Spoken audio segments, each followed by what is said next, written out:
நல்ல தகப்பனே, சர்வ வல்லமை உள்ள எங்கள் ஆண்டவரே, இந்த அருமையான நேரத்திற்காக உமக்கு ஸ்தோத்திரம். இந்த 3 நாட்களும் உடைய கிருபை, இரக்கம், தயவு எங்களோடு கொடுத்ததுக்காக நன்றி ஆண்டவரே. இந்த 3ஆம் நாளிலே, கடைசி நாளிலே கர்த்தர் எங்களோடு கூட இடைப்பட போகிற தயவுக்காக உமக்கு ஸ்தோத்திரம். கர்த்தருடைய வல்லமை இறங்கி ஆண்டவரே, உம்முடைய வார்த்தைகளை அனுப்பி வந்திருக்கிற ஒவ்வொருத்தரோடு கர்த்தர் நீர் பேசுவீராக, இடைபடுவீராக, நீர் மாத்திரம் மகிமைப்படுவீராக ஆண்டவரே. கிருபையுள்ள கரத்தில் எங்களை தாழ்த்துகிறோம். எங்கள் ஆண்டவர் இயேசு கிறிஸ்துவின் நாமத்தில் ஒப்பு கொடுத்து ஜெபிக்கிறோம் ஜீவனுள்ள நல்ல பிதாவே. அல்லேலூயா.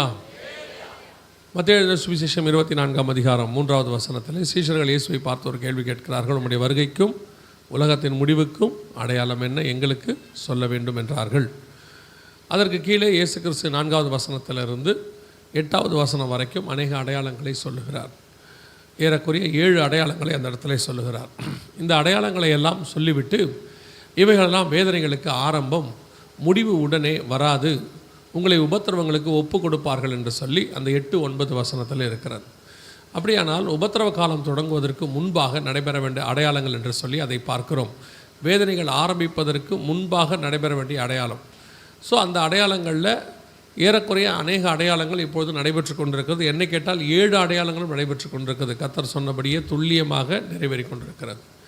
அப்போ இந்த அடையாளங்கள் எல்லாம் நம் காலத்தில் நடைபெறுவது போது, நான் நேற்றைய தினத்தில் உங்களுக்கு சொன்ன மாதிரி, யுத்தம் என்றால் இயேசு கிறிஸ்து பொதுவாக ஒரு யுத்தத்தை குறித்து சொல்லவில்லை, பர்டிகுலராக யுத்தங்களை குறித்து வேதம் சொல்லுகிறது. அந்த யுத்தத்தை குறித்து கடைசி காலத்தில் நடக்க வேண்டிய யுத்தம், கடைசி காலத்தில் வர வேண்டியதான அந்த மலைகளுக்கு விரோதமான யுத்தம் என்று சொல்லி எல்லாம் பார்த்தோம். அதை தான் அங்கே நேற்றைய தினத்தில் பார்த்தோம். அதே மாதிரி தான் ஒவ்வொன்றத்திலும் ஆண்டவர் பர்டிகுலராக இந்த எது நடக்கும், எப்படி நடக்கும்னு ஆண்டவர் சொல்லி வச்சிருக்கிறார். அதுக்கான விளக்கங்கள் எல்லாம் ஒவ்வொரு இடத்துல இருக்கும். நேற்று நம்ம யுத்தங்களுக்கான விளக்கத்தை எசேக்கியேல் 38-39 2 அதிகாரத்தில் நம்ம பார்த்தோம் இல்லையா? அதே மாதிரி அதுக்கு கீழே இருக்கிற எல்லாத்துக்கான அடையாளங்களுக்கான ஒரு விளக்கம் பர்டிகுலராக எப்போ நடக்கும், ஏது நடக்கும், எங்கே நடக்கும் என்பதெல்லாம் ஆண்டவர் சொல்லி வைத்திருக்கிறார்.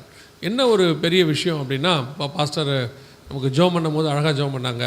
நான் என்னுடைய மகத்துவங்களை அவர்களுக்கு எழுதி கொடுத்தேன், அவர்கள் அந்நிய காரியமாக எண்ணினார்கள் என்று வேதம் சொல்லுது. அதன்படி ஆண்டவர் நமக்கு எழுதி கொடுத்துட்டாரு. ஆனால் நாம் அதை அந்நிய காரியமாய் நினைக்கிறோம்.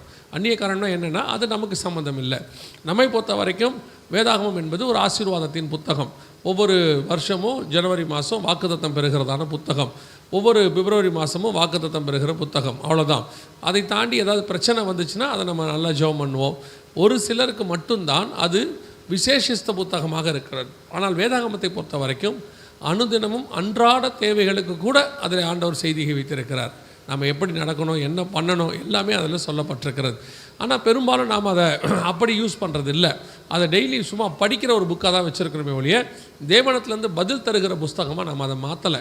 பெரும்பாலும் அந்த வேதத்தை படிக்கிறவங்க 2 விதமாக இருப்பாங்க.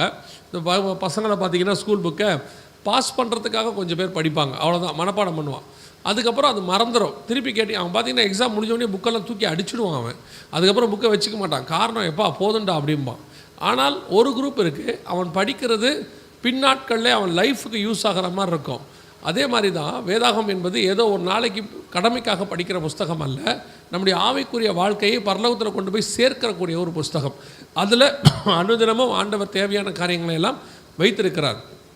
அப்போ இந்த சம்பவங்கள்லாம் நடக்கும்போது, ஒவ்வொரு காரியமும் பூமியில் நடக்கும்போது நாம் அதை அந்நிய காரியமாக பார்க்குறோம். ஏதோ நடக்குது போல் சம்பவம் நடக்குது, இஸ்ரேலுக்கும் ஹிஸ்புல்லாவுக்கும் அங்கே சண்டை நடக்குது, எங்கேயோ ஒரு இடத்துல பூமி எதிர்ச்சி வருது, ஏதோ ஒரு கொள்ளை நோய் வருது, எங்கேயோ எப்படியோ நடக்குது அப்படின்னு சொல்லி நம்ம நினச்சிக்கிறோம். ஆனால் ஒவ்வொன்றுக்கும் பின்னால் கர்த்தர் சில காரியங்களை வேதாகமத்தில் கொடுத்து வைத்திருக்கிறார். அவைகள் நடக்கும் பொழுது வேதத்தில் சொல்ல காரியங்களை நீங்கள் ஒப்பிட்டு பார்க்கும்போது தான் நாம் எங்கே இருக்கிறோம், இன்னும் என்ன நடக்க வேண்டி இருக்கிறது என்பதை தெரிந்து கொண்டு அதிலிருந்து நம்மளை பாதுகாத்து கொள்ள முடியும். எதுக்காக இவ்வளோ விளக்கமாக சொல்கிறேன்னா, இந்த இயேசு சொன்ன சில காரியங்கள் அந்த மத்திய 24 நம் காலத்தில் நம் கண்களுக்கு முன்பாக கடந்து போச்சு. அதையெல்லாம் நம்ம கிராஸ் பண்ணோம், மிகப்பெரியதான பிரச்சனைகளை அனுபவித்தோம். ஆனால் நாம் ஒரு நாளும் கூட அது வேதத்தில் உள்ளது, அப்படி தான் நடக்குது, அதனால தான் இப்படி நடக்குது, ஆண்டவர் சொல்லியிருக்கிறாரு அப்படின்னு அந்த கோணத்தில் நம்ம பார்க்கவே இல்லை. நேற்று காலை வேளையில் கூட இங்கே பேசும்போது சொன்னேன், ஒரு பிரச்சனை ஒன்று வரும்பொழுது, பஞ்சம் ஒன்று வருகிறது என்று சொன்னால், அந்த பஞ்சம் ஏன் வருகிறது என்றால் உலக பிரகாரமாக எல்லாருமே பஞ்சம் வர்றதை நார்மலாக எடுத்துப்பாங்க. ஆகாப் ராஜாவாக இருக்கட்டும், அவர் என்ன செய்வார்னா பஞ்சத்தில் புல் தேடி அவர் ஒரு பக்கம், உபதியா ஒரு பக்கம் போவாங்க. இன்னொரு ராஜா இருக்கிறார், பஞ்சம் வந்த உடனே அவர் என்ன செய்வார், ஏதாவது வழி இருக்குதா பாருங்கப்பான்னு சொல்லிட்டு வீட்டில் போய் படுத்து தூங்குவார். பஞ்சம் வந்தால் இதான் முறை. என்னப்பா ஏன் பஞ்சம் வந்துச்சு? இல்லைங்க மழை பெய்யல அதனால் பஞ்சம் வந்துச்சு, இப்படி தான் எல்லோரும் எடுத்துப்பாங்க. ஆனால் தாவீது மட்டும் அப்படி எடுக்க மாட்டார். பஞ்சம் வந்த உடனே ஆண்டவர்கிட்ட போய் கேட்பார், ஏன் என் தேசத்தில் பஞ்சம் வந்துச்சு? அதை அவர் ஸ்பிரிச்சுவலாக மூவ் பண்ணுறார், ஆவிக்குரிய விதத்தில் அதை பார்க்கிறார். உடனடியாக ஆண்டவர் அவருக்கு பதில் கொடுக்குறார். சவுல் காலத்தில் ஒரு பிரச்சனை வந்துச்சுப்பா, சவுல் ரத்தப்பழியை சிந்திட்டான், நீ அந்த ரத்தப்பழியை சரி பண்ணிட்டினா இந்த பஞ்சம் நீங்கிடும்னு சொல்கிறார். உடனடியாக தாவீது அதை செய்கிறார், பஞ்சம் நீங்கிற்று என்று சொல்லி பார்க்கிறோம். இயற்கையாக நடக்கிற ஒரு சம்பவம், இயற்கையாகவும் அதை கையாளலாம், ஸ்பிரிச்சுவலாகவும் அதை கையாளலாம். பொதுவாக நாம் இயற்கையாக நடக்கிற சம்பவத்தை இயற்கையாக தான் கையாளுகிறோம், அதை ஸ்பிரிச்சுவலாக கையாளுகிறது இல்லை. அதனால தான் அதிலேருந்து தப்பிக்கிற வழியும் தெரியல, அதில் மாட்டிக்கிட்டு முழிக்கிறோம், அடுத்து என்ன வரும்னு தெரியாது. பூமியில் எப்படி மனுஷன் கவலைப்பட்டுக்கிட்டு இருக்கிறானோ அதே மாதிரி நம்மளும் கவலைப்பட்டுக்கிட்டு இருக்கிறோம். அப்புறம் ஆண்டவர்கிட்ட போய் நம்ம நொந்துக்கிறது, ஏன் ஆண்டவரே இப்படியெல்லாம் நடக்குது, ஆண்டவரே ஏன் இப்படியெல்லாம் ஆண்டவர்கிட்ட முறுமுறுக்கிறோம். ஆண்டவர் சொல்கிறார், நான் தான் எல்லாத்தையும் உங்களுக்கு எழுதி கொடுத்துட்டேன்னு. இப்போ மட்டும் இல்லை, அடுத்து வரக்கூடிய ஆயிடவர் சரசாட்சி நித்தியம் வரைக்கும் எல்லாமே பைபிளில் இருக்குது, தெளிவாக இருக்குது. அதை வாசித்து கண்டுபிடிச்சி அதுக்கு ஏற்ற மாதிரி நடந்துக்க வேண்டியதான் ஆண்டவர் நமக்கு சொல்லி வச்சிருக்கிறார். ஆனால் இன்றைக்கி நாம் அதை கேட்குறதில்ல. இப்போ அதை தான் நம்ம பார்க்க போகிறோம். இப்போ நம்ம காலத்தில் நடந்ததான அந்த மத்திய 24 சொல்லப்பட்டதான காரியங்களில் 2 முக்கியமான காரியங்கள், ஒன்று நடந்துச்சு, ஒன்று நடந்து கொண்டு இருக்கிறது. அதைத்தான் நாம் இப்பொழுது பார்க்க போகிறோம். வாசிங்கள். வெளிப்படுத்தின விசேஷம் யுத்தங்களுக்கு நம்ம எசேக்கியேல் 38 பார்த்த மாதிரி இதுக்கு நாம் இதை பார்க்க போகிறோம். அதாவது வெளிப்படுத்தின விசேஷம் 6ஆம் அதிகாரம் 4வது வசனத்தை வாசிங்க. சிவப்பான வேறொரு குதிரை புறப்பட்டது, அதன் மேல் ஏறி இருந்தவனுக்கு பூமியில் உள்ளவர்கள்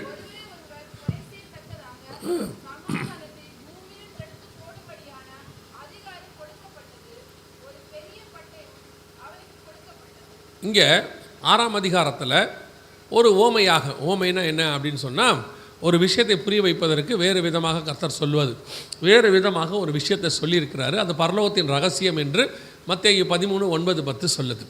எதை பற்றி சொல்லியிருக்கிறார் ஆண்டவர்னா, இங்கே மத்தேயு 24 ஆண்டவர் நடந்த ஒரு சம்பவத்தை, அதாவது நடக்க போது சொன்ன சம்பவத்தை எப்படி நடக்க போதுன்னு அங்கே எக்ஸ்பிளைன் பண்ணியிருக்கிறார். 6ஆம் அதிகாரம் 4ஆம் வசனம். வெளிப்படுத்தின விசேஷம். பின்பு வேறொரு குதிரை, அதன் மேல் சிவப்பு குதிரையின் மேல் ஒருவன் ஏறி இருக்க கண்டேன். பூமியில் உள்ளவர்கள் ஒருவரை ஒருவர் கொலை செய்யத்தக்கதாக பூமியிலிருந்து சமாதானத்தை எடுத்து போடும்படியான அதிகாரம் அவனுக்கு கொடுக்கப்பட்டது, ஒரு பெரிய பட்டயமும் கொடுக்கப்பட்டது. எதை குறித்து சொல்லப்பட்டிருக்கு, இது எதுக்கானது அப்படிங்கிறத விளக்கத்தை தான் பார்க்க போகிறோம். அதுக்கு முன்னாடி அந்த 6ஆம் அதிகாரத்தில் 4 வகையான குதிரைகள் இருக்கிறது. அதாவது 6ஆம் அதிகாரம் 2வது வசனத்தில் வெள்ளை குதிரை, 4ஆம் வசனத்தில் சிவப்பு குதிரை, 5வது வசனத்தில் கருப்பு குதிரை, 8வது வசனத்தில் மங்கின நிறம் உள்ள குதிரை. இந்த குதிரை என்பது எதை குறிக்கிறது, இதுக்கான அர்த்தம் என்ன அப்படிங்கிறத நீங்கள் தெரிஞ்சுக்கணும். ஏன்னா ஒவ்வொன்றுத்துக்கும் வேதாகமத்தில் விளக்கம் இருக்குது. நாம் அதை வெறும் குதிரையாக மட்டும் பார்க்கக்கூடாது, அதுக்கான விளக்கத்தை ஆண்டவர் கொடுத்து வச்சிருக்கிறார். வாசிங்க. சகரியாவின் புஸ்தகம் 6ஆம் அதிகாரம் 5வது வசனத்தை வாசிங்க. சகரியா 6:5 வாசிங்க.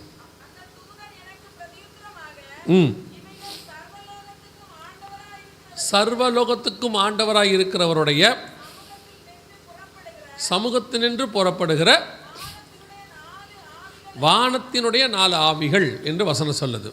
ஏன் நீங்கள் சகரியாக போனீங்க அப்படின்னு கேட்டால், அந்த 1 முதல் 4 வசனத்தில் அதே 4 குதிரைகளை நீங்கள் அங்கே பார்க்க முடியும். கருப்பு, சிவப்பு, வெள்ளை, புள்ளி புள்ளியான குதிரை அப்படின்னு பார்க்க முடியும். வெளிப்படுத்தல் 6க்கு வந்துட்டீங்கன்னு சொன்னால் கருப்பு, வெள்ளை, சிவப்பு, கருப்பு, மங்கின நிறமுள்ள குதிரை அப்படின்னு பார்க்க முடியும். குதிரை என்பதற்கான என்ன அர்த்தம், ஆவிக்குரிய அர்த்தம் என்னவென்றால், வேதம் சொல்லுகிறது வானத்தினுடைய 4 ஆவிகளாம் அப்படின்னு இருக்கு. இந்த 4 ஆவிகள் என்ன செய்யும் அப்படின்னு கேட்டிங்கன்னா, ஒவ்வொன்றும் கர்த்தருடைய சித்தத்தை 4 புறமும் செய்யும். உதாரணமாக அந்த 6ஆம் அதிகாரம் சகரியாவின் புஸ்தகத்தில் கருப்பு குதிரை வடதேசத்துக்கு சென்று கர்த்தருடைய சித்தத்தை செய்து அவருக்கு சாந்தி, அதாவது அமைதியை கொண்டு வந்தது அப்படின்னு இருக்கும். அதாவது ஒரு பஞ்சத்தை கொண்டு வந்துச்சு அப்படின்னு சொல்லி நம்ம பார்க்கும். அதோட விளக்கம் என்ன அப்படின்னு சொல்லி பார்த்தீங்கன்னு சொன்னால், கர்த்தர் ஒரு காரியத்தை செய்ய போகிறார் பூமியிலனா, அவர் இறங்கி செய்ய மாட்டார். உதாரணமாக உங்களுக்கு தெரியும் நினைக்கிறேன், ஒரு பெரிய தலைவரோ அதிகாரியோ ஒரு காரியத்தை செய்ய போகிறாருன்னா அவர் ரோட்டில் செய்ய மாட்டார். அவர் அந்த துறையில் உள்ளதான அதிகாரிக்கு சொல்வார், அந்த அதிகாரி தனக்கு கீழே உள்ள ஊழியருக்கு சொல்வார், அவர் சிலருக்கு கான்ட்ராக்ட் கொடுத்து அதை ரோட்டில் நடுவாங்க. இதுதான் அதோடைய ப்ரொசீஜர். இதை ஆங்கிலத்தில் புரோட்டோகால் அப்படின்னு சொல்லுவாங்க. இது எப்படி இந்த மாதிரி பூமியில் இவ்வளோ அழகாக செட் பண்ணியிருக்கிறாங்க ஒரு பிரதமர் சொல்கிறாரு, அதுக்கு அந்த மாநில முதல்வர் செய்கிறாரு. அந்த மாநில முதல்வர் மட்டும் நேராக செய்ய மாட்டார், அவர் அதுக்கு கீழே இருக்கிற துறை மந்திரி கிட்ட சொல்லுவார். மந்திரியும் போய் இறங்கி செய்ய மாட்டார், ஓப்பனிங் பண்ணுறதோடு சரி. அந்த மந்திரி அதுக்கு கீழே இருக்கிற எம்எல்ஏ கிட்ட சொல்லுவார், எம்எல்ஏ கவுன்சிலர்கிட்ட சொல்லுவார், கவுன்சிலர் அதுக்கு கீழே இருக்கக்கூடிய ஆட்கள்கிட்ட சொல்லி அதிகாரிகள்கிட்ட சொல்லி வேலை வாங்குவார். இந்த புரோட்டோகால் எப்படி ஏற்பட்டது, இவ்வளோ அழகாக எப்படி பண்ணியிருக்கிறாங்கன்னா வேறு எங்கேருந்தும் இல்லை. இதெல்லாம் இவங்க இப்போ ஒரு 100 வருஷமாக பண்ணிகிட்ருக்காங்க ஜனநாயகத்தில். ஏறக்குறைய 2500 3000 வருஷத்துக்கு முன்னாடி பைபிளில் இது இருக்குது. எப்படி ஆண்டவர் அனுப்புகிறாரு, அதுவும் நீங்கள் வெளிப்படுத்தின விசேஷத்தை போய் வாசித்து பார்த்தீங்கன்னா அவ்வளோ அழகாக இருக்கும். பரலோகத்திலிருந்து மக்களுக்கு அது எப்படி சேருதுன்றதை அவ்வளோ அழகாக சொல்வார். பிதாவாகிய தேவன் இயேசு கிறிஸ்துவுக்கு ஒப்புவித்ததும் அவர் தம்முடைய தூதனை அனுப்பி, நான் சொல்கிறது 1ஆம் அதிகாரம் 1-2 வசனத்தில் இருக்குது, அவர் தம்முடைய தூதனை அனுப்பி அப்போஸ்தலனாகிய யோவானுக்கு வெளிப்படுத்துறதுமான விசேஷம். யோவானை பார்த்து ஆண்டவர் சொல்வார், எபேசு சபையின் தூதனுக்கு நீ எழுத வேண்டியது என்னவெனில் 2:1 இருக்கு. எபேசு சபையின் தூதனை பார்த்து சொல்வார், ஆவியானவர் சபைகளுக்கு சொல்லுகிறதை காதுள்ளவன் கேட்க கடவன். இப்போ பாருங்கள், வானத்தில் பிதா கிட்ட ஆரம்பித்து சபைக்கு சேர்ந்துடும். எப்படி சேரும்னு கேட்டிங்கன்னா, பிதாவாகிய தேவன், அடுத்து இயேசு கிறிஸ்து, அவர் தூதன், அப்போஸ்தலன், அப்போஸ்தலன் சபையின் தூதன், சபையின் தூதன் ஆவியானவர், ஆவியானவர் சபைக்கு பேசுகிறார். அவ்வளோ அழகாக ஒரு புரோட்டோக்கால் இருக்கும். இதைத்தான் இன்றைக்கி உலக அரசாங்கங்கள் எல்லாம் ஃபாலோ பண்ணுது. இப்போவும் சொல்வேன், பைபிளை காப்பி அடித்து தான் உலகமே நடக்குது. உலகத்தினுடைய கண்டுபிடிப்புகள் 70-80% பைபிளை காப்பி அடித்து தான் கண்டுபிடிச்சாங்க. இன்றைக்கி உலகத்தில் உள்ள சட்டத்திட்டங்கள் அத்தனைக்கும் பேஸ் எதுனா இங்கே தான் இருக்குது. லா ஃபஸ்ட்டு மோசையை கொடுத்து ஆண்டவர் லா எழுதினார். அந்த லாவுடைய பேஸ் எங்கே இருக்குன்னா இங்கே தான் இருக்குது. ஸோ அந்த அளவுக்கு ஆண்டவர் என்ன செய்கிறாரு, உலகத்துக்கு தேவையானது எல்லாத்தையும் இதை சொல்லி வச்சுருக்கிறார். நாம தான் இந்த பைபிளில் ஒன்றுமே இல்லாத மாதிரியும் உலகத்தில் தான் புதுசாக வரா மாதிரி நினச்சிக்கிறோம். உலகத்தில் இருக்கிற எந்த புது காரியம் வந்தாலும் அது 2000 வருஷத்துக்கு முன்னாடி பைபிளில் உள்ளதாக தான் இருக்கும். அதைத்தான் இவங்க கொஞ்சம் மாடர்னைஸ் பண்ணி செய்வாங்க. இதை பெரிய பெரிய ஆட்களே ஒத்துக்கொள்கிறாங்க, பெரிய பெரிய சயின்டிஸ்டே அதை ஒத்துக்கொள்கிறாங்க. சரி, இப்போ நமக்கு இந்த காரியத்தை கவனிப்போம். அப்போ 4 குதிரைகள் என்பது எதை குறிக்கிறதுனா, தேவன் பூமியில் கிரியை செய்வ அனுப்பக்கூடிய 4 ஆவிகள் என்று சொல்லி பார்க்கிறோம். அவர் தம்முடைய சித்தத்தை பூமியில் செய்வதற்கு தம்முடைய ஊழியக்காரர்கள் ஆகிய ஆவிகளை, பணிவிடை செய்கிற ஆவிகள் என்று வேதம் சொல்லுது, அவர்களை அனுப்புகிறார். அப்போது குதிரை என்பது ஆவிகளை குறிக்கிறது. இப்போ நம்ம பார்த்துட்டோம் 6ஆம் அதிகாரம் 4ஆம் வசனத்தில் சிவப்பு குதிரை ஒன்று. அப்போனா என்ன அப்படின்னு கேட்டிங்கன்னு சொன்னால், ஒரு ஆவி பூமியில் கிரியை செய்ய போகிறது, ஒரு காரியத்தை செய்ய போகுது. என்ன செய்ய போகுது அப்படின்னு சொல்லி கேட்டிங்கன்னா, அந்த வசனத்திலேருந்து அப்படியே நான் கொஞ்சம் பின்னாடி இருந்து வரேன். ஏன்னா அப்போ தான் உங்களுக்கு கொஞ்சம் அந்த வசனம் அப்போ தான் உங்களுக்கு ஈஸியாக புரியும். கொஞ்சம் நீங்கள் அந்த காரியத்தை கடந்து வந்திருக்கிறீங்க, அதை எக்ஸ்பிளைன் பண்ணால் உங்களுக்கு ஈஸியாக புரியும். இப்போ பாருங்கள், கடைசியாக அந்த வசனம் எப்படி முடியுது அப்படின்னா, அவனுக்கு ஒரு பெரிய பட்டயமும் கொடுக்கப்பட்டது அப்படின்னு இருக்கு. பெரிய பட்டயமும் கொடுக்கப்பட்டது. பட்டயம் என்றால் என்ன?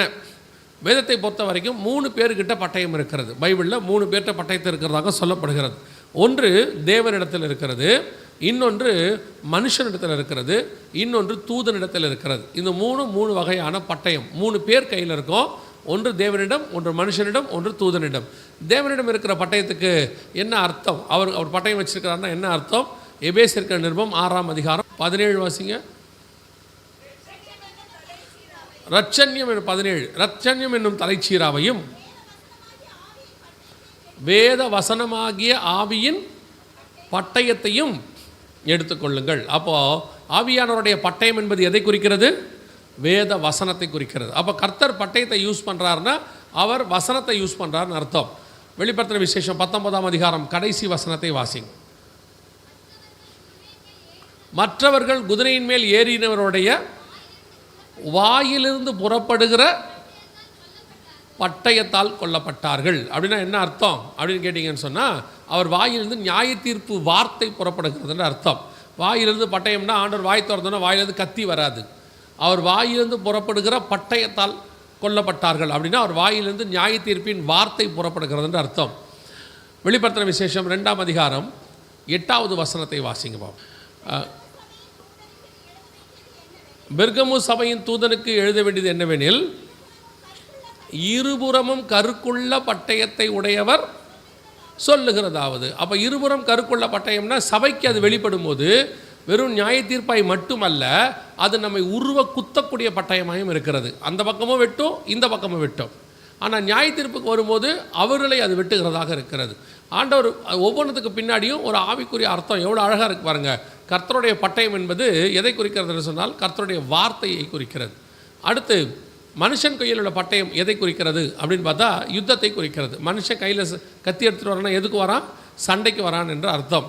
பல இடங்களில் நீங்கள் பார்த்தீங்கன்னா உருவின பட்டயத்தோடு கூட வருவார். வரும்போது கேட்பார், யோசுவா நீர் எங்களை சார்ந்தவரா அவங்களை சார்ந்தவரா அப்படின்னு சொல்லி கேட்பார். இதே மாதிரி யுத்தத்தோடு கூட யோசுவா பட்டயத்தை எடுத்துக்கொண்டு யுத்தத்துக்கு போனான் அப்படின்னு சொல்லி பார்க்கிறோம். 1 சாமுவேல் புஸ்தகம் 17ஆம் அதிகாரத்தில் கோலியாத் பட்டயத்தை எடுத்துக்கொண்டு வந்தான். தாவீதின் கையில் பட்டயம் இல்லாதிருந்தது. தாவீது ஓடி சென்று கோலியாத்தின் பட்டயத்தை எடுத்து அவன் தலையை வெட்டினான். அங்கே பார்த்தீங்கன்னா இதெல்லாம் யுத்தம், மனுஷனுடைய யுத்தத்தை குறிக்கிறது, சண்டையை குறிக்கிறது. 3வது கடைசியாக இப்போ நமக்கு தேவை இந்த இடத்துல செய்திக்கு தேவையானதான தூதன் கையில் உள்ள பட்டயம். அவனுக்கு ஒரு பெரிய பட்டயம் கொடுக்கப்பட்டது அப்படின்னு. தூதன் கையில் உள்ள பட்டயம் என்பது எதை குறிக்கிறது? 1 நாளாகமத்தின் புஸ்தகம் 21ஆம் அதிகாரம் 12வது வசனத்தை வாசிங்க. 1 நாளாகமம் 21:12 வாசிங்க. 3 வருஷத்து பஞ்சமோ பகைஞரின் பட்டயம் உன்னை பின்தொடர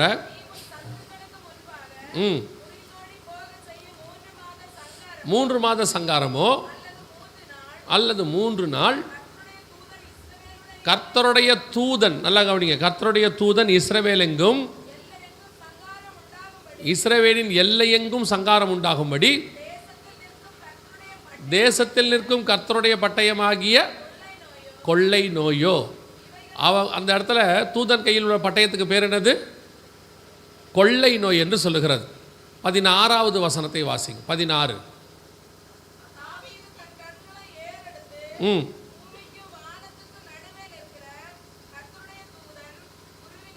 கர்த்தருடைய தூதன் உருவின பட்டயத்தை தன் கையில் பிடித்து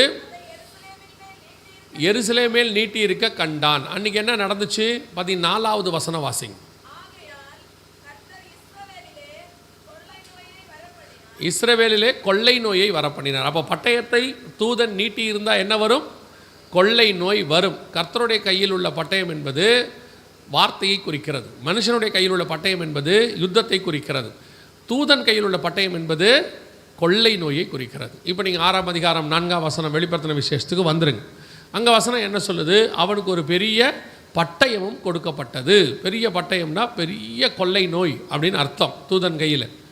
இப்போது அந்த கொள்ளை நோய் எப்படி பூமியில் வரும் அப்படிங்கிறதுக்கு அதுக்கு முந்தின 2 லைன் வாசிங்க. அதுக்கு முந்தின லைன் 2 வாசிங்கன்னா, பூமியில் உள்ளவர்கள் ஒருவரை ஒருவர் கொலை செய்யத்தக்கதாக பூமியிலிருந்து சமாதானத்தை எடுத்து போடும்படியான அதிகாரம் அதற்கு கொடுக்கப்பட்டது. எப்படி மரணம் வரும் பூமியிலன்னு கேட்டால், ஒருவரை ஒருவர் கொலை செய்யத்தக்கதாக வரும்னு இருக்கு. எப்படி வரும்னு கேட்டால், அடுத்து அவனுக்கு ஒரு பெரிய பட்டயம் கொடுக்கப்பட்டது. எப்படி பட்டயம்னா கொள்ளை நோய். அதை எப்படி படிக்கணும்? ஒருவரை ஒருவர் கொலை செய்யத்தக்கதாக பூமியிலிருந்து சமாதானத்தை எடுத்து போடும்படியான அதிகாரம் கொடுக்கப்பட்டது. ஒரு பெரிய கொள்ளை நோய் வந்தது அப்படின்னு அர்த்தம். இந்த கொள்ளை நோய்க்கு ஒருவரை ஒருவர் கொலை செய்யத்தக்கதாக அதிகாரம் இருக்குது.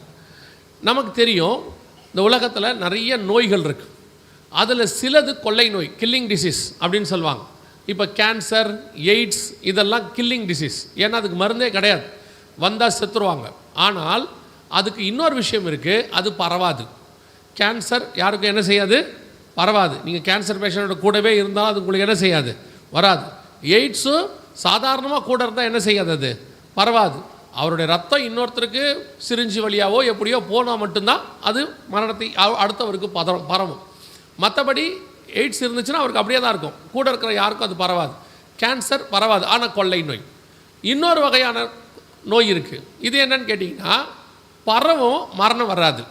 இப்போ நீங்கள் தும்முனீங்கன்னா அடுத்தவருக்கு உடனே அதுக்கு கோல்டு பிடிச்சிருது. ஒரு ஃபீவர், வைரல் ஃபீவர்ன்றாங்க. வைரல்னா எல்லாருக்கும் பரவுது, பயங்கரமாக பரவுறதுக்கு பேர் தான் வைரல். நிறைய பேர் வைரஸ்ன்னு நினச்சிப்பாங்க. அதை வைரஸ் இல்லை, அது பேர் வைரல் ஃபீவர். வைரல்னா எல்லாருக்கும் அந்த வீடியோ வைரல் ஆகுதுன்னு சொல்கிறாங்கல்ல, பரவுதுன்னு அர்த்தம். வைரல் ஃபீவர்னால் பரவுற ஜுரம் அப்படின்னு அர்த்தம். ஆனால் மரணம் கொண்டு வராது. அவங்களுக்கு என்ன வராது? மரணம் வராது. மாத்திரை போட்டால் சரியாயிரும். இந்த கண்ணு நோயின்னு சொல்லுவாங்க, மெட்ராஸை அப்படிம்பாங்க. அது பார்த்திங்கன்னா எல்லாருக்கும் பரவும், ஆனால் என்ன வராது? மரணம் வராது. ஆனால் ஒரு சிலது மட்டும்தான் மரணம் வரும், அது பரவும் செய்யும். நமக்கு தெரிஞ்சு அப்படி ஒன்று இடைக்காலத்தில், இந்த காலத்தில், கடைசி காலத்தில் நம்ம 2 நாளாக பார்த்துருக்குறோம். கடைசி காலம் என்றால் இஸ்ரவேலர்கள் திரும்பி வருதல் தான் கடைசி காலத்துக்கான அடையாளம். முதல்ல கடைசி காலம் ஆரம்பித்ததுக்கு அடையாளம் பரிசுத்த ஆவியானவர் ஊற்றப்பட்டது. அப்போஸ்தலர் நடபடிகள் 2ஆம் அதிகாரம். நம்ம காலத்தில் உள்ள கடைசி காலம் எப்போ அப்படின்னு கேட்டிங்கன்னா, இஸ்ரவேலர் திரும்பி வருதல். அப்போ இஸ்ரவேலர்கள் திரும்பி வந்த பிறகு 1948க்கு பிறகு ஒரு கொள்ளை நோய் பூமி முழுக்க பரவும், ஆனால் மரணத்தை கொண்டு வரும். இந்த இடைப்பட்ட 70 வருஷத்தில் அப்படி ஏதாவது வந்துச்சா அப்படின்னு நீங்கள் பார்த்தீங்கன்னா எத்தனையோ நோய் வந்திருக்குது, ஆனால் உலகம் முழுக்க பரவலை. உதாரணமாக சில நோய் ஆப்பிரிக்காவில் மட்டும் வரும், சிலது இந்தியாவில் மட்டும் வரும், சிலது சவுத் இந்தியாவில் மட்டும் வரும், சிலது நார்த் இந்தியாவில் மட்டும் வரும். இப்படி ஒரு இடமா வரும். சிலது கேரளாவுக்கு மட்டும் வரும், தமிழ்நாட்டுக்குள்ளே வராது. அது பரவும், ஆனால் வராது. கொஞ்சம் மரணத்தை கொண்டு வரும் ஆரம்பத்தில், அப்புறம் அது முழுக்க நின்றுடும், அந்த மரணம் கொஞ்சம் ஸ்டாப் ஆகிடும். ஆனால் பூமியில் உள்ளவர்கள், அந்த வசனம் என்ன சொல்லுது பாருங்கள், பூமியில் உள்ளவர்கள் ஒருவரை ஒருவர் கொலை செய்யத்தக்கதாக, டோட்டல் பூமிக்கும் இது பரவுது. எப்படின்னா ஒருவர் மூலமாக ஒருத்தருக்கு மரணம். நமக்கு தெரிஞ்சு இந்த 70 வருஷத்தில் ஒருத்தர் மூலமாக இன்னொருத்தருக்கு ஒரு நோய் பரவி, கொள்ளை நோய் பரவி மரணத்தை கொண்டு வந்துச்சுன்னா கடந்த 2019-20 வந்ததான கொரோனா தான் அப்படி ஒரு நோயாக இருந்துச்சு. இது உலகம் முழுக்க பரவச்சு. இந்த வசனத்துக்கு அது எப்படி பொருந்தி போகுதுன்னு பாருங்கள். ஒருவர் மூலமாக ஒருவருக்கு அது பரவச்சு, ஒருவரை ஒருவர் கொலை செய்யத்தக்கதாக. உங்களுக்கு இந்த வார்த்தையை நீங்கள் மறந்துருக்க மாட்டீங்க, தனித்திரு விழித்திரு விலகீரு அப்படின்னு சொல்லி. ஏன் அப்படி சொன்னாங்க? தனித்திருன்னு ஏன் சொன்னாங்க, விலகீருன்னு ஏன் சொன்னாங்க அப்படின்னு சொன்னால், கொரோனா பரவும் போது ஒரு குறிப்பிட்ட டிஸ்டன்ஸ் பரவும். ஒரு 3 அடி 6 அடி 12 அடி வரைக்கும் அப்படி கணக்கு இருக்குது. அதுக்கு மேலே அது பரவாது. ஒரு ஆள் கொடையை பிடிச்சிட்டு நின்னார்னா இன்னொரு ஆள் கொடையை பிடிச்சி நின்னார்னா கொரோனா பரவாது. ஏன்னா அந்த டிஸ்டன்ஸ்க்கு தான், அதுக்கு மேலே அது போகாது அப்படின்னு சொல்லி தான் கொடை பிடிக்க சொன்னாங்க. அப்போது இந்த கொரோனா ஒருவர் மூலமாக இன்னொருத்தருக்கு பரவுச்சுன்னு சொல்லி பார்க்குறோம். ஒருவரை ஒருவர், அது அடுத்து மரணம் வந்துச்சு. உலகம் முழுக்க இப்போ சைனாவில் ஆரம்பிச்சு, ஊகான் மாநிலத்தில் சைனாவில் ஆரம்பிச்சிச்சு. கிட்டத்தட்ட ஒரு 6 மாதத்துக்குள்ளாக நீங்கள் பார்த்தீங்கன்னா உலகம் முழுக்க பரவிடுச்சு. எப்படின்னா உலகத்தில் ஏறக்குறைய ஒரு 185-190 நாடுகள் இருக்குது. அத்தனை நாட்டுக்கும் பரவிடுச்சு. 2 தீவுக்கு மட்டும்தான் அது போகலையாமா, ஏன்னா அங்கே ஃப்ளைட்டு கிடையாதுன்னாங்க. மற்ற எல்லா நாட்டுக்கும் அது பரவிடுச்சு. பரவி கொள்ளை நோய் போய் மரணம் வராத நாடே கிடையாது. 99.99% எல்லா நாட்டிலையும் மரணம், கொஞ்சமாவது மரணம் எல்லா நாட்டிலையும் வந்துருச்சு. வேதம் சொன்னபடி துல்லியமாக கர்த்தருடைய தீர்க்க தரிசனம். இப்போ நம்மக்கிட்ட என்ன பிரச்சனை இருக்குது தெரியுமா? நம்ம இந்த பைபிள் வாசிக்கிற நம்மக்கிட்ட பிரச்சனை என்னென்னா, தீர்க்க தரிசனம் நடந்துருச்சு ஒரு 50 வருஷத்துக்கு முன்னாடினா நம்ம ஒத்துக்கிறோம், ஆமாம் நடந்துச்சு, பைபிள் காலத்தில் நடந்துச்சு, ஆமாம் நடந்துச்சு, விசுவாசிக்கிறோம், கர்த்தருடைய வார்த்தையை நாங்கள் விசுவாசிப்போம். இன்னும் ஒரு 100 வருஷம் கழிச்சு நடக்க போகுது, ஆமாம் நடக்கும், கண்டிப்பாக விசுவாசிக்கிறோம், ஆண்டவருடைய வார்த்தை. நம்ம காலத்தில் ஒன்று நடக்குது அப்படின்னா நடக்காது. அப்படிலாம் நம்ம காலத்தில் நடக்காது. கர்த்தர் கிருபை உள்ளவர், அப்படிலாம் அனுமதிக்க மாட்டார் அப்படிம்போம். இப்போ நீங்கள் நியாயாதிபதிகள் புஸ்தகத்தில் பெரிய கொள்ளை நோய் ஜனங்க செத்தாங்க. இப்போ 1 நாளாகமத்தில் நம்ம வாசிக்கிறோம், தாவீதின் காலத்தில் ஜனங்கள் கொள்ளை நோய் செத்தாங்க, விசுவாசிக்கிறோம். ஏன்னா பைபிளில் எழுதியிருக்கு, கண்டிப்பாக என்ன இருக்குது, நடந்திருக்கு. அப்படியே எப்படி எடுத்துக்கோங்க. வருகைக்கு பின்னாடி உபத்திரவ காலத்தில் மிகப்பெரிய கொப்பளம்லாம் வரும்னு பைபிள் சொல்லுது. வருமா வராதா? வரும். விசுவாசிக்கிறோம், ஏன்னா பைபிளில் சொல்லியிருக்க. இப்போ நம்ம காலத்தில் கொரோனா வரும்னு பைபிள் சொல்லியிருக்கு. இப்போ என்ன சொல்லுவீங்க? அப்படிலாம் கொரோனா நம்ம காலத்தில் ஆண்டவர் அப்படி கைவிட மாட்டார். கர்த்தர் இரக்கத்தின் தேவன், கிருபை உள்ளவர். ஆண்டவர் நம்மளை அனுமதி கொடுக்க மாட்டார். நினிவேக்கு இறங்கினவர் நமக்கும் இறங்குவார். இப்படி ஒரு குரூப் இருக்குது. இப்போ நம்ம காலத்தில் தீர்க்கதரிசனம் நடக்குதுன்னா அது ஒத்துக்காது. இதுக்கு முன்னாடி நடந்துச்சு ஒத்துப்பாங்க, இதுக்கு அப்புறம் நடக்க போது அதுவும் ஒத்துப்பாங்க. ஆனால் நாம் வாழ்கிற அந்த காலத்தில் நடக்கிற தீர்க்க தரிசனம் அவங்களுக்கு நம்பிக்கைக்குரியதாக இல்லை. அப்படிலாம் ஆண்டவர் விட மாட்டார். இதெல்லாம் இனிமேல் நடக்கிறதா தான் இருக்கும், நமக்கு வந்ததாக இருக்காது அப்படிம்பாங்க. நல்லா தெரிஞ்சுக்கொள்ளுங்க, இந்த 6ஆம் அதிகாரத்தில் உள்ள காரியங்கள் எல்லாம் கடந்த 12 வருஷமாக ஒன்றன் பின் ஒன்றாக வரிசையாக நடக்குது. வெளிப்படுத்தல் 6 உள்ளது ஒன்றன் பின் ஒன்றாக வரிசையாக நடக்குது. நாங்களும் அந்த காலங்கள் 2012 சொல்லிக்கிட்டே இருக்கிறோம், இப்படி ஒரு காரியங்கள்லாம் வரிசையாக நடக்குது. அப்போ சொல்லும் போது அதை ஏற்றுக்கொள்ளுகிற மனப்பக்குவம் இல்லை. சொன்னாலும் திட்டுவீங்க, அல்லது கொஞ்சம் கேவலமாக பேசுவாங்க, இதெல்லாம் ஒரு பொழப்பான்லாம் கேட்பாங்க. அவங்க சொல்லிட்டு போட்டோம், அதை பற்றி ஒன்றும் பிரச்சனை இல்லை. ஆனால் பைபிளில் சொன்னது நடக்குது, அவ்வளோதான். இப்போ இந்த கொரோனா 2019-20 வந்துச்சு. இது சொன்ன வசனம் அப்படியே துல்லியமாக நிறைவேறிச்சு. ஒருவரை ஒருவர் கொலை செய்யத்தக்கதாக. யோசிச்சு பாருங்கள், ஒரு இஸ்ரவேல் முழுக்க மரணம் வந்ததே அவ்வளோ பெரிய சம்பவமாக பைபிள் எழுதியிருக்கு. உலகம் முழுக்க மரணம் வந்திருக்கு, வேர்ல்டு வைட், உலகம் முழுக்க. அப்போ அது எவ்வளோ பெரிய விஷயம் பைபிளில் சொல்லாமல் இருக்குமா? ஆண்டவர் கண்டிப்பாக சொல்லியிருக்கிறார், மிக தெளிவாக எழுதியிருக்கார். 2வது, இந்த கொரோனாவுடைய காலகட்டம் பாருங்களேன். இது நீங்கள் UN ரிப்போர்ட்டில் போய் பார்க்க முடியும்.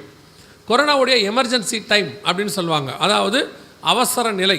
எவ்வளோ நாள் பாருங்களேன், 2019 டிசம்பர்லேருந்து 2023 மே மாதம் வரைக்கும் அவங்க அவசர நிலை.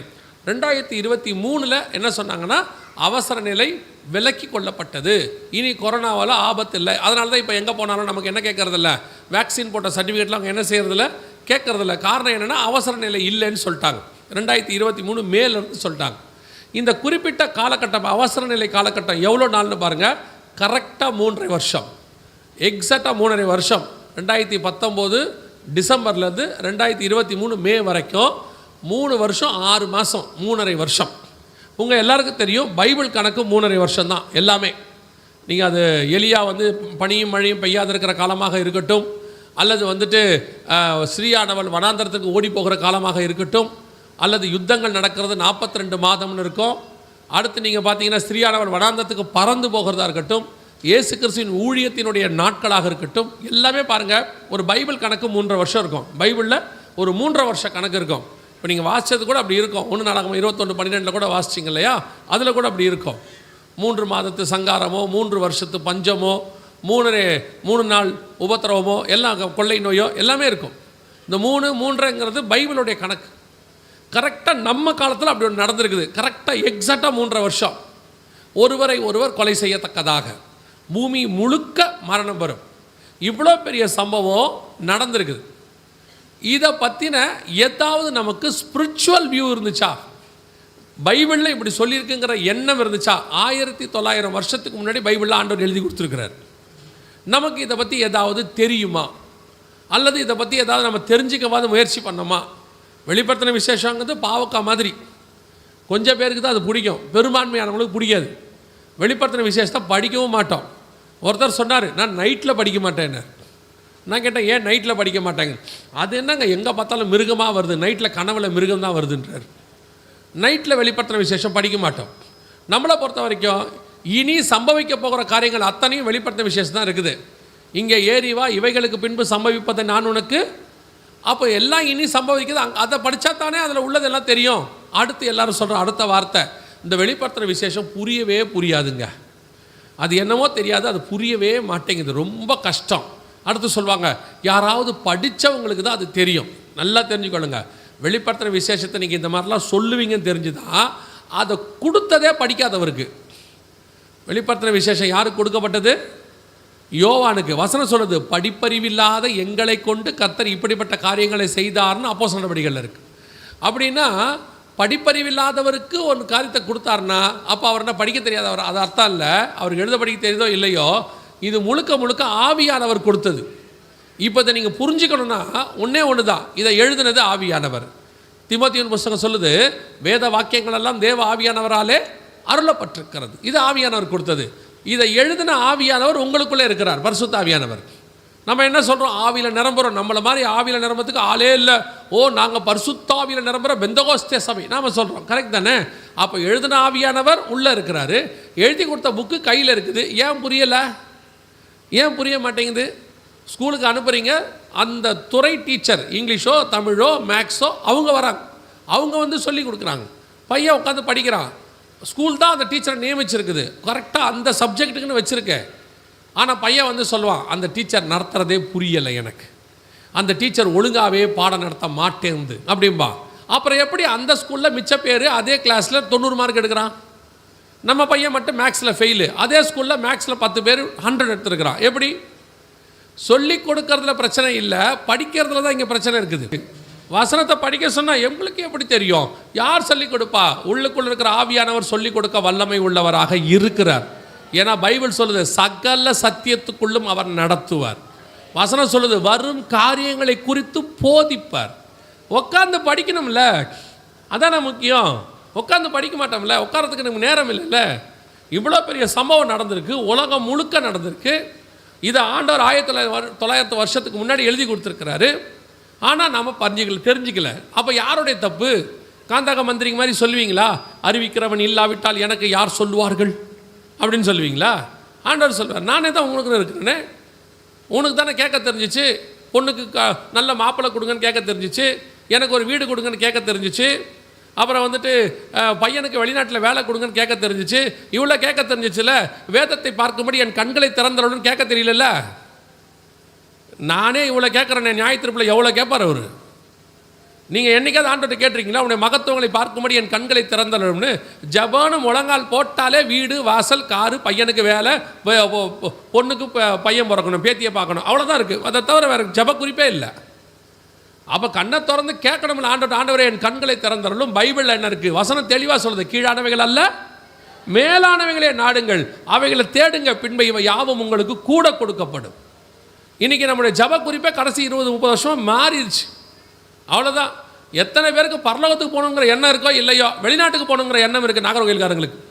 இந்த மாவட்டம் தான் வெளிநாட்டுக்கு படையெடுக்கிற நம்பர் 1 மாவட்டம். நீங்கள் வெளிநாட்டுக்கு போக வேணாம்னு சொல்லலை, பரலோகத்துக்கு போகணுன்ற என்னைக்காவது ஜோம் பண்ணியிருக்கீங்களா? அது நம்ம ஜோம் பண்ணவே இல்லை பாருங்கள். இன்றைக்கி நீங்கள் போய் பாருங்கள், எல்லாமே பைபிளுக்கு அகைன்ஸ்ட்டு. யார் ஆட்சிக்கு வரணும், யார் அடுத்து நடத்தணும், அங்கே ஜோம் பண்ணிக்கிட்டு இருக்கிறான் 72 மணி நேரத்துக்கு. உம்முடைய ராஜ்யம் வருவதை தாங்க ஜோம் பண்ணணும். ராஜாக்களை தள்ளி ராஜாக்களை உருவாக்குறவர் அவர் செஞ்சுட்டு போவார் அவர் வேலையை. இவங்க ஒன்றும் கேட்க வேண்டாம்ல, யார் வரணும்னு. தேசத்துக்கு சேமம் வரும்படி ஜோம் பண்ணார். என்ன சொல்லி ஜோம் பண்ண சொல்லிக்கார, அந்த வசனத்தை மேலே போய் வாசிக்கணும். அதை செய்யறதில்ல. இன்றைக்கி எல்லாம் அகைன்ஸ்ட் பைபிள். திருப்பியும் சொல்கிறேன், இப்போ போச்சு கொரோனா, பரவாயில்ல, கர்த்தர் கிருபையாக அதை நம்மளை காப்பாற்றி விட்டார். அல்லேலூயா. எத்தனையோ பேர் இதில் பாதிக்கப்பட்டவர்கள் இல்லாமல் போனார்கள், நம்மையோ கர்த்தர் அதிலிருந்து கிருபையாக காப்பாற்றிட்டார். இப்போ நீங்கள் சொல்கிறீங்களா எனக்கு தெரியாதுன்னு. சில நேரத்தில் தீர்க்கதரிசிக்கு தெரியலன்னா கர்த்தர் கழுதையை கொண்டு பேசுவார். தீர்க்கதரிசிக்கு அறிவில்லைன்னா யாரை வச்சு பேசுவார்? கழுதையை வச்சு பேசுவார். பாருங்கள், இது 2018 வந்ததான வீடியோ. பாஸ்டருக்கு தெரியும் நினைக்கிறேன். இங்கே வரும்போது அந்த வீடியோ நாங்கள் போட்டிருக்கிறோம். இது 2018 வந்ததான வீடியோ. வரலாற்றில் இதுவரை கண்டிராத மிகப்பெரிய அளவில் உயிரிழப்பை ஏற்படுத்தக்கூடிய நோய் ஒன்று பரவ உள்ளதாக உலக சுகாதார நிறுவனம் எச்சரிக்கை விடுத்துள்ளது. ஜெனீவாவை தலைமை இடமாக கொண்டு இயங்கும் உலக சுகாதார நிறுவனமானது மூத்த ஆராய்ச்சியாளர்களுடன் அவசர ஆலோசனை நடத்தியது. அதில் ஒட்டுமொத்த உலக மக்களின் சுகாதாரத்துக்கு அவசர நிலை ஏற்படும் அளவு புதிய நோய் பரவ இருப்பதாகவும், இதுவரை கண்டிராத அளவுக்கு உயிர் சேதங்களை அந்த நோய் ஏற்படுத்தும் என்றும் எச்சரிக்கை விடுக்கப்பட்டது. இது தொடர்பான ஆராய்ச்சியில் ஈடுபடுமாறு ஆராய்ச்சியாளர்களுக்கு வலியுறுத்தப்பட்டது. இந்த நோய்க்கு டிசீஸ் எக்ஸ் என்று பெயரிடப்பட்டுள்ளது. இது 2018 வந்தது. எதை பற்றி தெரியுமில்ல? கொரோனாவை பற்றி. வரப்போகுதுன்னு உலக சுகாதார மையம் அனௌன்ஸ் பண்ணுச்சு. இப்படி ஒரு நோய் வரப்போகுது அப்படின்னு சொல்லி. அவங்க எப்படி இதை சொன்னாங்க? அவங்க தீர்க்கதரிசியா? இல்லை. அவங்க உலகத்தில் நடக்கிற சுகாதார கேடுகளெல்லாம் வச்சு பார்த்து அடுத்த நோய் ஒன்று வருவதற்கு நிறைய வாய்ப்பு இருக்கிறது, ஒரு பெரிய தொத்து ஒன்று வர வாய்ப்பு இருக்குதுன்னு சொல்லி அவங்க சொல்கிறாங்க. ஒரு சிலர் சொல்கிறாங்க இல்லை, இந்த நோயே அவங்க தான் உண்டாக்குறாங்கன்றாங்க. எது எப்படியோ நமக்கு தெரியாது. ஆனால் 2018 எச்சரிப்பு கொடுக்குறாங்க, இப்படி ஒரு நோய் ஒன்று வரப்போகுது, டிசீஸ் எக்ஸ். ஒட்டுமொத்த உலக சுகாதாரத்திற்கு உலகம் கண்டிராத மிகப்பெரியதான உயிர் சேதம். மிக தெளிவாக பாருங்கள், அவன் கணிச்சானோ அல்லது அவனே உண்டாக்குனானோ அல்லது அவன் அதை ஆராய்ச்சி பண்ணி கரெக்டாக கண்டுபிடிச்சானோ ஏதோ ஒன்று 2018 சொல்லிட்டான்ல, தெளிவாக சொல்லிட்டான்ல. நம்ம தீர்க்கதரிசிங்களாம் எங்கே போனாங்க?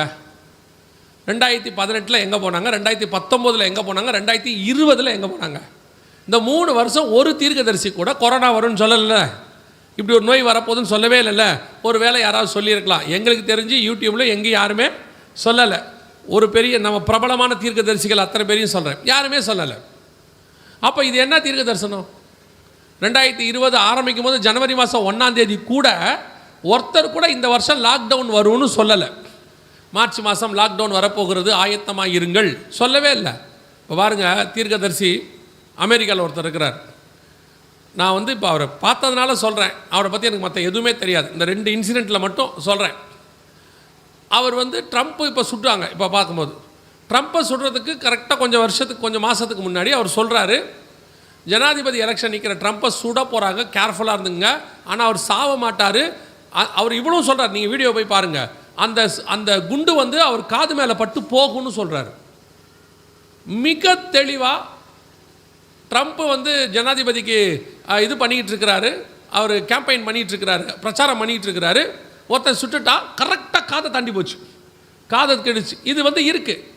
அவர் சொன்னது அதுக்கு முன்னாடி உள்ள மாதங்களில் உள்ள வீடியோவும் இருக்குது, கரெக்டாக அதே மாதிரி நடந்தது இருக்குது. அவரே சொன்னார் 2வது தடவையும் ட்ரம்ப்பை சுட முயற்சி பண்ணுவாங்கன்னு. இப்போ ட்ரம்ப்பை 2வது தடவை சுட முயற்சி பண்ணியிருக்கிறாங்க. எதுக்கு உங்களுக்கு சொல்கிறேன், இவ்வளோ துல்லியமாக தீர்க்க தரிசனம் சொல்கிற தீர்க்கதரிசிகளும் இருக்கிறாங்க. நான் இல்லைன்னு சொல்லலை. நம்ம ஊரில் ஒரு ஆள் இந்த கொரோனா வரும்னு மட்டும் சொல்லியிருந்தாப்புலன்னா நாம் கொஞ்சம் ஜாக்கிரதையாக இருந்திருப்போம்ல. அந்த வருஷம் கூட நமக்கு என்ன சொன்னாங்க தெரியுமா? இந்த வருஷம் செழிப்பின் ஆண்டு, தங்கம் கொட்ட போதுன்னு நாங்கள் மொத்தத்தையும் மூடிவிட்டாங்க. அந்த வருஷம் சொன்ன வீடியோலாம் இருக்குது. அதைத்தான் உங்களுக்கு நான் சொல்கிறேன். நீங்கள் தீர்க்கதரிசிகளை நம்புறீங்க, சில ஆட்களை பிடிச்சி வச்சுருக்கிறீங்க. இப்போ இவன் என்ன சொல்கிறான்? இவ்வளோ எவ்வளோ கரெக்டாக சொல்லியிருக்கான் பாருங்கள். ஒட்டுமொத்த உலக சுகாதாரத்திற்கும் பாதிப்பு ஏற்படுத்தும், பேரழிவை ஏற்படுத்தும், உயிர் சேதம் வருங்கிறான். சொன்ன மாதிரி வந்துச்சு. சரி, அதெல்லாம் விட்டுருங்க, நம்ம தீர்க்கதரிசிகளை விட்டுருங்க, தெரிஞ்ச விஷயந்தான்.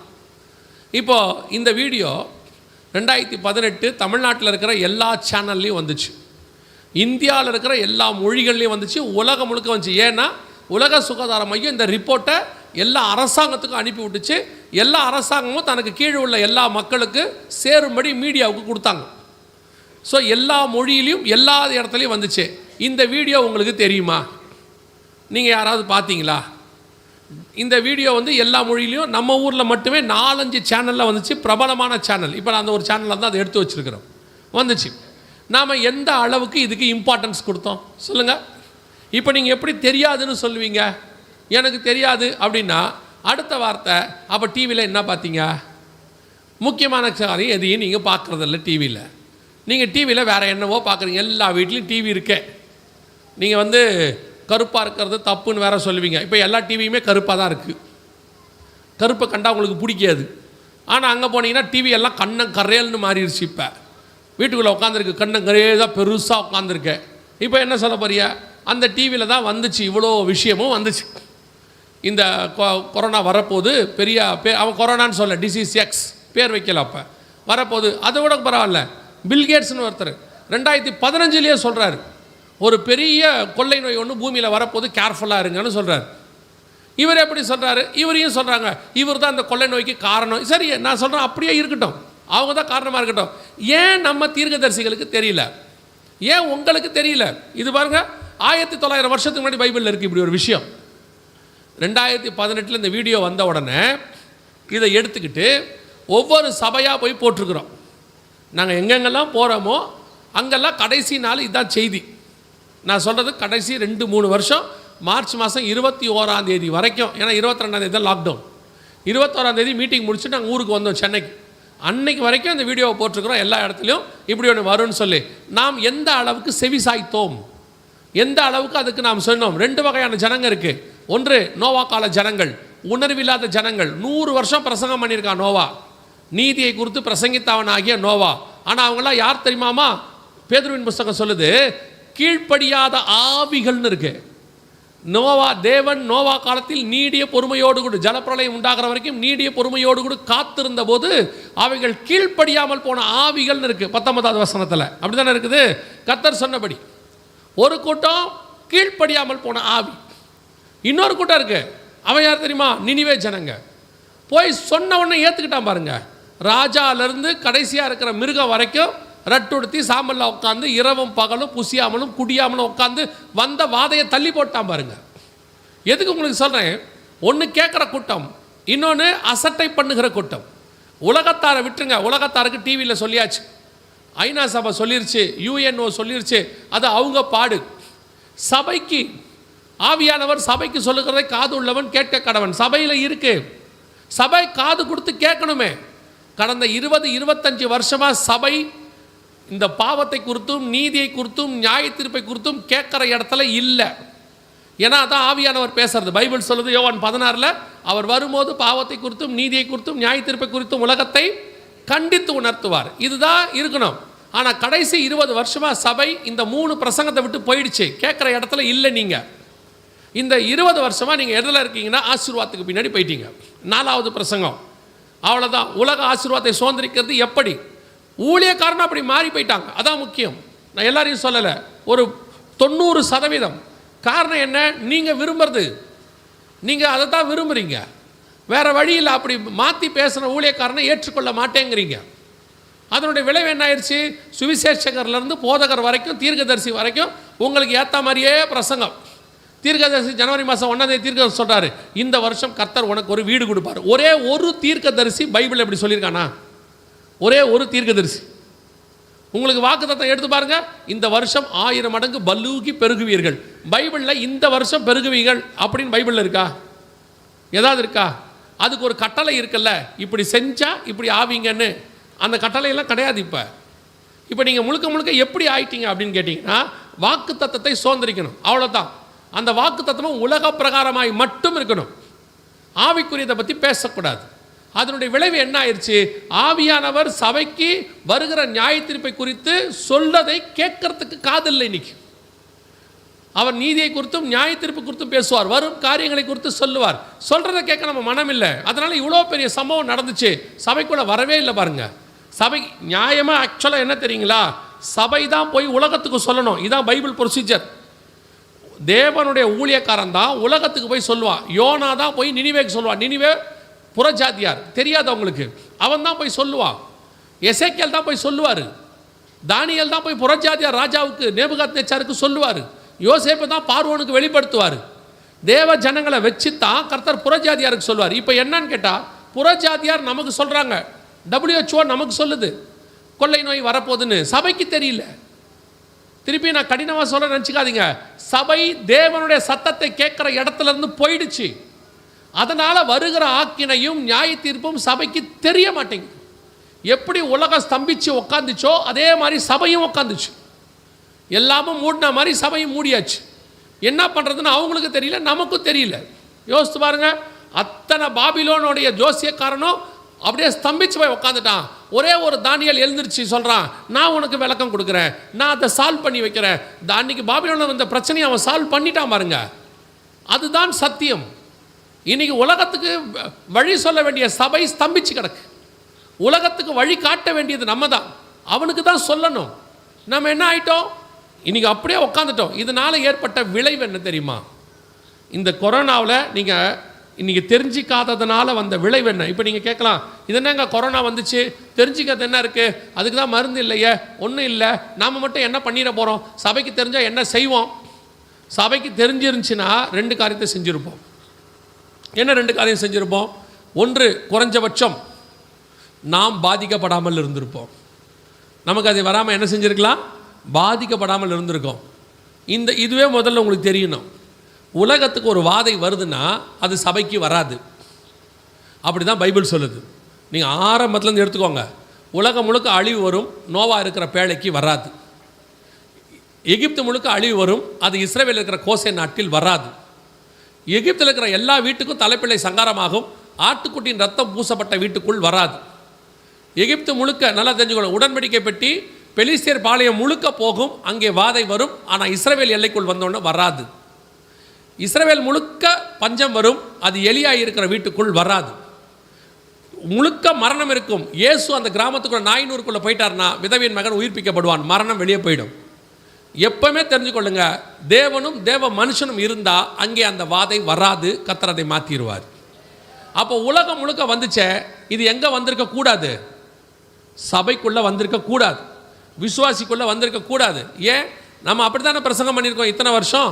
வாதை உன் கூடாரத்தை அணுகாது, என் பக்கத்தில் 1000 பேரும் என் வலது பக்கத்தில் 10000 பேர் விழுந்தாலும் அது என்னை அணுகாது.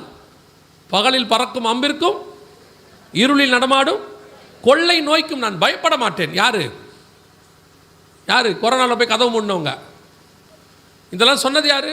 நம்ம தான். இத்தனை வருஷம் அதெல்லாம் ஒன்றும் செய்யாது, ஒன்றும் பண்ணாது, ஒன்றும் நடக்காது. ஏன் வந்துச்சு கொரோனா? நான் வந்தது உலகத்துக்கு வந்ததை கேட்கல, நமக்கு ஏன் வந்துச்சு? விசுவாசம் இருந்து விசுவாச வார்த்தைகளை கேட்டுக்கிட்டு சபை ஸ்ட்ராங்காக ஆகியிருந்தா இது உள்ளே வரவே பாருங்க. இஸ்ரவேல் ஜனங்களுக்குள்ள கோசே நாட்டில் ஏன் வரல தெரியுமா? போய் மோசே சொல்லி முதல்ல மோசே பாம்பு விஷயத்தில் இவர் கும்ப போட, அவர் பார்வோனும் கும்ப போட, பார்வோனுடைய பாம்பை மோசையின் பாம்பு முழுங்கிடுச்சு.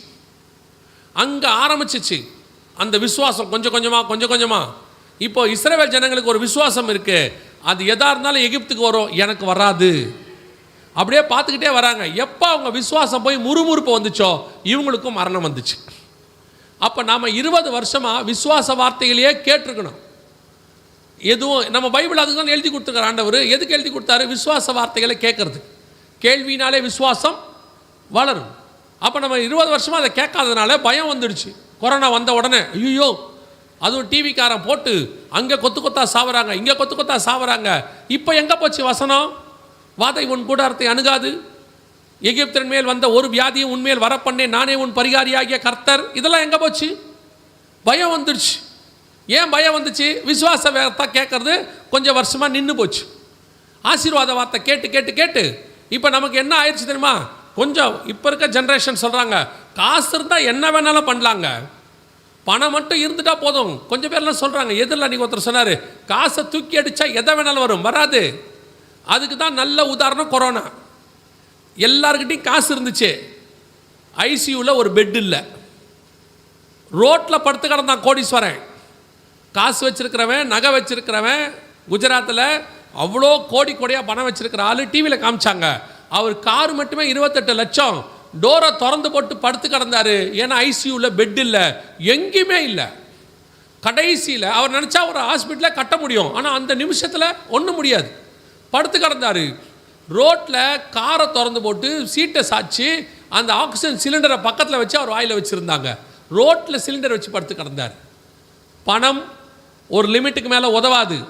சயின்ஸ் எவ்வளோ பெரிய சயின்ஸ், கோடிக்கணக்கான ஜனங்க செத்து போனாங்க. என்ன பண்ணுச்சு? இன்றைக்கும் கொரோனாவுக்கு மருந்து இல்லை.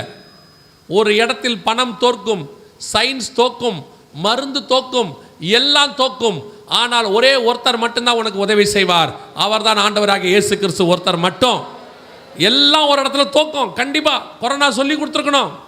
கொரோனா உங்களுக்கு ஒரு பாடத்தை சொல்லி கொடுத்துருக்கணும்.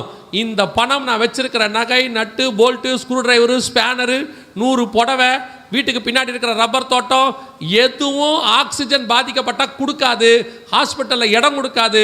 கர்த்தர் ஒருத்தரே என் ஜீவனை பாதுகாக்கிறவர்னு உனக்கு அந்த பாடத்தை சொல்லி கொடுத்துருக்கணும் கொரோனா.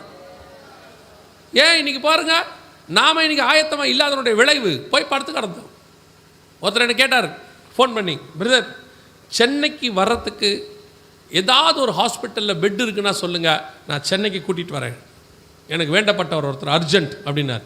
நான் சொன்னேன், லாக்டவுன் போட்டிருக்கிறாங்க, எப்படி கூட்டிகிட்டு வருவீங்க, எல்லா எல்லையும் மூடிட்டாங்க, சென்னைக்குள்ளே வண்டியே வராது. அவர் சொன்னார், எப்படியாவது வரேங்க, ஃப்ளைட்லையாவது வரேன், எப்படியாவது வரேன், ஒரே ஒரு பெட்டு மட்டும் கன்ஃபார்மாக கிடைக்கும்னு சொல்லுங்கன்னாரு. சொல்ல முடியல, அவராலையும் முடியல. எதுக்கு சொல்கிறேன்? கொரோனா வரும்போது நாம் ஆயத்தமாக இருந்திருப்போமானால் அது நம்ம வீட்டுக்குள்ளே நுழையாமையே பாதுகாத்திருக்க முடியும். நிறைய பேர் வீட்டுக்குள்ளே கொரோனா நுழைஞ்சி வந்துருச்சு. ஆனால் இன்னொரு பெரிய ஆசீர்வாதம் என்ன தெரியுமா? அப்படி விசுவாசமாக இருந்தாங்கல்ல, அவங்க வீட்டுக்குள்ளெல்லாம் கொரோனா வரவே இல்லை. ரஷ்யாவுடைய அதிபர் இருக்கார், அவருடைய மருத்துவர், அவர் வீட்டுக்குள்ளே கொரோனா போயிடுச்சு. ஸ்பெயின் நாட்டு இளவரசி, அவங்க வீட்டுக்குள்ளே கொரோனா போயிடுச்சு. அப்பொழுதைய இங்கிலாந்து பிரதமர் ஜான்சன் ஒருத்தர் இருந்தார், அவருக்கு கொரோனா வந்துடுச்சு. யார் யாருக்கோ வந்துடுச்சு. ஆனால் நமக்கு வீட்டுக்குள்ளே வராதபடி கர்த்தர் பத்திரமாய் நம்மை பாதுகாக்க வல்லமை உள்ளவராக இருந்தார். அல்லேலூயா. ரெண்டாவது, இந்த கொரோனாவுக்கு முன்னாடி இந்த காரியங்கள்லாம் கேட்டு நீங்கள் ஆயத்தப்பட்டு இருந்தால், என்னங்க ஆயத்தம், நாங்கள் என்ன ஆயத்தம் ஆகுது சொல்லுங்கள். 1, நம்ம பாதிக்காமல் பார்த்துருக்கலாம். 2, இந்த கொரோனாவுக்கு இன்னைய வரைக்கும் வேக்சின் கிடையாது. இன்னை வரைக்கும் மருந்து மெடிசன் கிடையாது, வேக்சின் மட்டும்தான் இருக்குது. வேக்சின்னா தடுப்பூசி. மற்றபடி குணமாக்குற மருந்து இன்னும் வரல, இன்னும் அஃபிஷியலாக கொண்டு வரல. தடுப்பூசி கொடுத்துருக்குறாங்க, தடுப்பூசி போட்டாலும் கொரோனா வரும்னு அவங்களே சொல்கிறாங்க. ஸோ இன்னைய வரைக்கும் ப்ராப்பர் மெடிசன் அதுக்கு கிடையாது, கொரோனாவுக்கு கிடையாது. ஆனால் ஒரு உண்மை தெரியுமா? அந்த கொரோனாவுக்கான மெடிசன் உலகத்திலே வேறு எங்கேயும் இல்லை, சபைக்குள்ளே மட்டும்தான் அதற்கான மருந்து இருந்துச்சு. அந்த மருந்து வேறு ஒன்றும் இல்லை, அவருடைய தழும்புகளால் நாம் குணமானோம். அவருடைய நாமத்தினாலே வியாதியஸ்தர் மேல் கைகளை வைப்பீர்கள், அவர்கள் சொஸ்தமாவார்கள். 2000 வருஷமாக இதுதான் பிரசங்கம், 2000 வருஷமாக இதுதான் வார்த்தை. சுகமளிக்கிற ஆராதனை, சுகமளிக்கிற திருவிழா, சுகமளிக்கிற பெருவிழா எத்தனை நடத்தியிருக்கிறோம், எத்தனை சுகம் கிடச்சிருக்கு, எத்தனை பேர் சுகம் ஆகியிருக்காங்க, எத்தனை பேருக்கு நம்ம மீட்பு கொடுத்துருக்குது, எத்தனையோ பேர் அதில் ரட்சிக்கப்பட்டு வந்தவங்க எத்தனை பேர், டாக்டர்ஸ் கைவிட்டு கர்த்தர் எனக்கு சுகம் கொடுத்தாருன்னு சொன்னவங்க எத்தனை பேர் இருக்காங்க.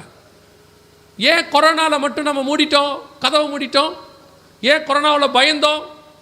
பெரிய பெரிய விசுவாச வீரர்கள் கூட, சுகமளிக்கிற வரம் பெற்றவங்க கூட காணும். ஏன் யூடியூப்பில் இறங்கி அடிச்சிருக்கலாமே, பயப்படாதிருங்கள், இயேசு சுகமளிக்கிறார், நாங்கள் கொரோனாவில் சுகமளிக்க வல்லமை உள்ளவர், கர்த்தர் சுகமளிக்கிறார், 4 சாட்சி போட்டிருக்கலாமே. இல்லையே.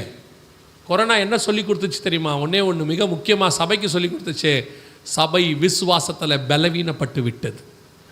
ஏன்னா இது எல்லாம் யாரால் நடக்கும்? இயேசு சொன்னார், விசுவாசிக்கிறவர்களால் நடக்கிற அடையாளங்களாவன. இது எல்லாம் யாரால் நடக்கணும்? விசுவாசிக்கிறவர்களால் நடக்கணும். அப்போ இது நடக்கணும்னா என்ன அர்த்தம்? விசுவாசம் இல்லைன்னு அர்த்தம். விசுவாசம் வெறும் பிரசங்கமாக மட்டும்தான் இருந்துச்சு, விசுவாசம் நமக்குள்ளே இல்லை. இது மட்டும் இருந்திருந்தால் என்ன இருக்குன்னு தெரியுமா? உங்கள் ஏரியாவில் உங்கள் மூலமா கர்த்தர் பெரிய காரியங்களை செய்ய வல்லமை உணர்ந்தவராக இருந்திருப்பார். உங்கள் பக்கத்து வீட்டில் ஒருத்தன் கொரோனா பாதிக்கப்பட்ட போது நீங்கள் ஜெபம் பண்ணிங்கன்னா கர்த்தர் சுகம் கொடுத்துருப்பார். சபைகளுக்குள்ளே சுகமாகிறது மட்டும் தெரிஞ்சிருந்தா கவர்மெண்ட்டே, அரசாங்கமே கொரோனாவில் பாதிக்கப்பட்டவங்களை சர்ச்சுக்கு நேரம் அனுப்பியிருக்கோம். அப்படி அனுப்புமான்னு கேட்குறீங்களா? அது எப்படிங்க செய்வாங்க, அனுப்புவாங்களான்னு கேட்குறீங்களா? ஆந்திராவில் ஒருத்தர் கண்ணில் மருந்து ஊற்றினார், கொரோனாவில் சுகமாகுதுன்னு சொன்னாங்க. ஆனால் அப்படி சுகமாக வாய்ப்பு இல்லைன்னு டாக்டர் சொன்னாங்க. ஆனால் ஜனங்க அதை நம்பினாங்க. கிட்டத்தட்ட 5 லட்சம் பேர் அங்கே போனாங்க. அரசாங்கத்தால் தடுக்க முடியல. கவர்மெண்ட் என்ன பண்ணிச்சு தெரியுமா? கடைசியாக வரிசையில் நிற்க வச்சு கேப் விட்டு ஒருத்தராக போங்கன்னு சொல்லி போலீஸ் பாதுகாப்போடு அவர்கிட்ட போனாங்க. யோசித்து பாருங்கள், சுகமாகுதா இல்லையான்னு தெரியாது. ஆனால் ஜனங்க கூட்டிட்டாங்கன்னா வேறு வழி இல்லை, அரசாங்கம் அதுக்கு உதவி செய்யும். ஒருவேளை இது சபையில் நடந்திருந்தா, அவர் கண்ணில் சுகமாக ஊத்துறாரு, வியாதி சுகமாகுதுன்னு சொல்லி அங்கே வந்தா மாதிரி எங்கள் சபையில் அற்புதம் நடக்கிறது மட்டும் தெரிஞ்சிருந்தா, இயேசு சுகம் கொடுக்குறாரு, எங்கெங்கெல்லாம் இயேசு இருக்கிறாரோ அந்தந்த சபைகளில் சுகமளிக்கிறது தானாக நடக்குது. தமிழ்நாட்டில் மட்டும் 1000 சபையில் சர்ச்சில் மட்டும் கொரோனா சுகமாகுதுன்னு ஒரு செய்தி போயிருந்தா யோசிச்சு பாருங்க. நீங்கள் சுவிசேஷமே சொல்லியிருக்க வேண்டாம், லட்சக்கணக்கில் ஜனங்க சபையை தூக்கி வந்திருப்பாங்க. நீங்கள் சொல்லவே வேண்டாம். ஆந்திராவுக்கு போனவன் சபைக்கு வர மாட்டேனா? ஒரு சாட்சி வெளியே போகுது, டாக்டர் கைவிட்டாங்க, மூச்சு இல்லை, அவள் தான் சாக போனேன், ஸ்ட்ரெச்சரில் கூட்டிகிட்டு வந்தாங்க, இதோ இங்கே ஜெபம் பண்ணாங்க, இயேசு எனக்கு சுகம் கொடுத்தான்னு வெளியே சொன்னானா, வெளியே நிற்கிற 500 பேர் அங்கேயே ரட்சிக்கப்பட்டுருவான். சபை மிஸ் பண்ணிருச்சு. நாம் இதெல்லாம் என்னைக்கு கான்சன்ட்ரேட் பண்ணோம்? என்னைக்கு இதெல்லாம் நமக்கு தேடணும்? இதை பற்றி நம்ம யோசிக்கவே இல்லையே. நாம் ஹேண்டிகேப்ட் மாதிரி இருந்தோம், ஸ்பிரிச்சுவல் ஹேண்டிகேப்ட். நான் என்னையும் சேர்த்து தான் சொல்கிறேன். இது ஒரு வெக்கமான விஷயம் நமக்கு. கொரோனாவில் வி லாஸ்ட், மிகப்பெரியதான ஆத்ம அறுவடையை நாம் இழந்து போனோம், இழந்துட்டோம். ஆத்ம அறுவடை அடித்து ஆண்டவர் நம்ம எவ்வளோ பெரிய ஆத்ம அறுவடை நம்ம செஞ்சுருக்கலாம். சபை விசுவாசத்தில் பலவீனப்பட்டதனுடைய விளைவு இல்லைங்க. கொரோனா பெரிய வியாதிங்க, இல்லவே இல்லைங்க. எய்ட்ஸோட கேன்சரோட கம்பேர் பண்ணால் கொரோனா பெரிய வியாதியே கிடையாது, அது ஒரு டிசீஸ். இந்த இப்போ இருக்குல்ல கொரோனா, இருக்கா இல்லையா? இருக்குதானே. இயேசு காலத்தில் இதே மாதிரி ஒரு வியாதி வந்துச்சான், குவாரண்டைன். ஊருக்குள்ளே சேர்க்கக்கூடாது, வெளியே வைக்கணும், அது ரொம்ப ஆபத்தானு அன்றைக்கி சொல்லி வச்சுருந்தான். அந்த வியாதியுமே இயேசு சுகமாக்கினார்னு பைபிள் சொல்லுது. குஷ்டரோகத்தை சுகமாக்கினார் இருக்கு. அன்றைக்கி சுகமாக்கின இயேசு அன்றைக்கி குவாரண்டைனில் இருந்தவனை சுகமாக்கினார். இன்றைக்கும் அவர் சுகமாக்க வல்லமை உள்ளவராகத்தான் இருக்கிறார்.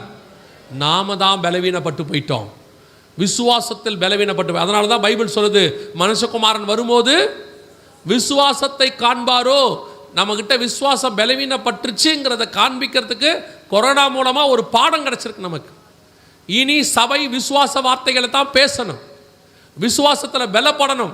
ஏன்னா இதை விட மோசமானதெல்லாம் வருதுன்னு உலக சுகாதார மையம் சொல்லியிருக்கு, நம்ம கண்ணுக்கு முன்னாடி நடக்குது. இப்போவும் மங்கி பாக்ஸ்னு ஒன்று வருது, எமர்ஜென்சி கொடுத்துருக்காங்க. எது எப்படியோ சபை இனி விசுவாசத்தில் பலப்பட்டிருக்கணும். சபையில் பேசுகிற வார்த்தைகள் விசுவாச வார்த்தைகளாகத்தான் இருக்கணும். ஆசீர்வாத வார்த்தைகளை நீங்கள் பேச வேண்டிய அவசியம் இல்லை. அப்போ ஆசீர்வாதம் தேவையில்லையா? உண்மையுள்ள மனுஷன் பரிபூர்ண ஆசீர்வாதங்களை பெறுவான். அதை பற்றி சொல்ல வேண்டிய அவசியமே இல்லை. என்னைக்காவது உங்கள் பையனை பார்த்து நீங்கள் 100 எடுங்கிறீங்களா? நல்லா படியும்பீங்க. பையன் சொல்கிறான் உங்களை பார்த்து, ஒன்றும் கவலைப்படாதீங்க, நான் டிவி பார்த்துக்கிட்டே 100 எடுத்துருவேன்.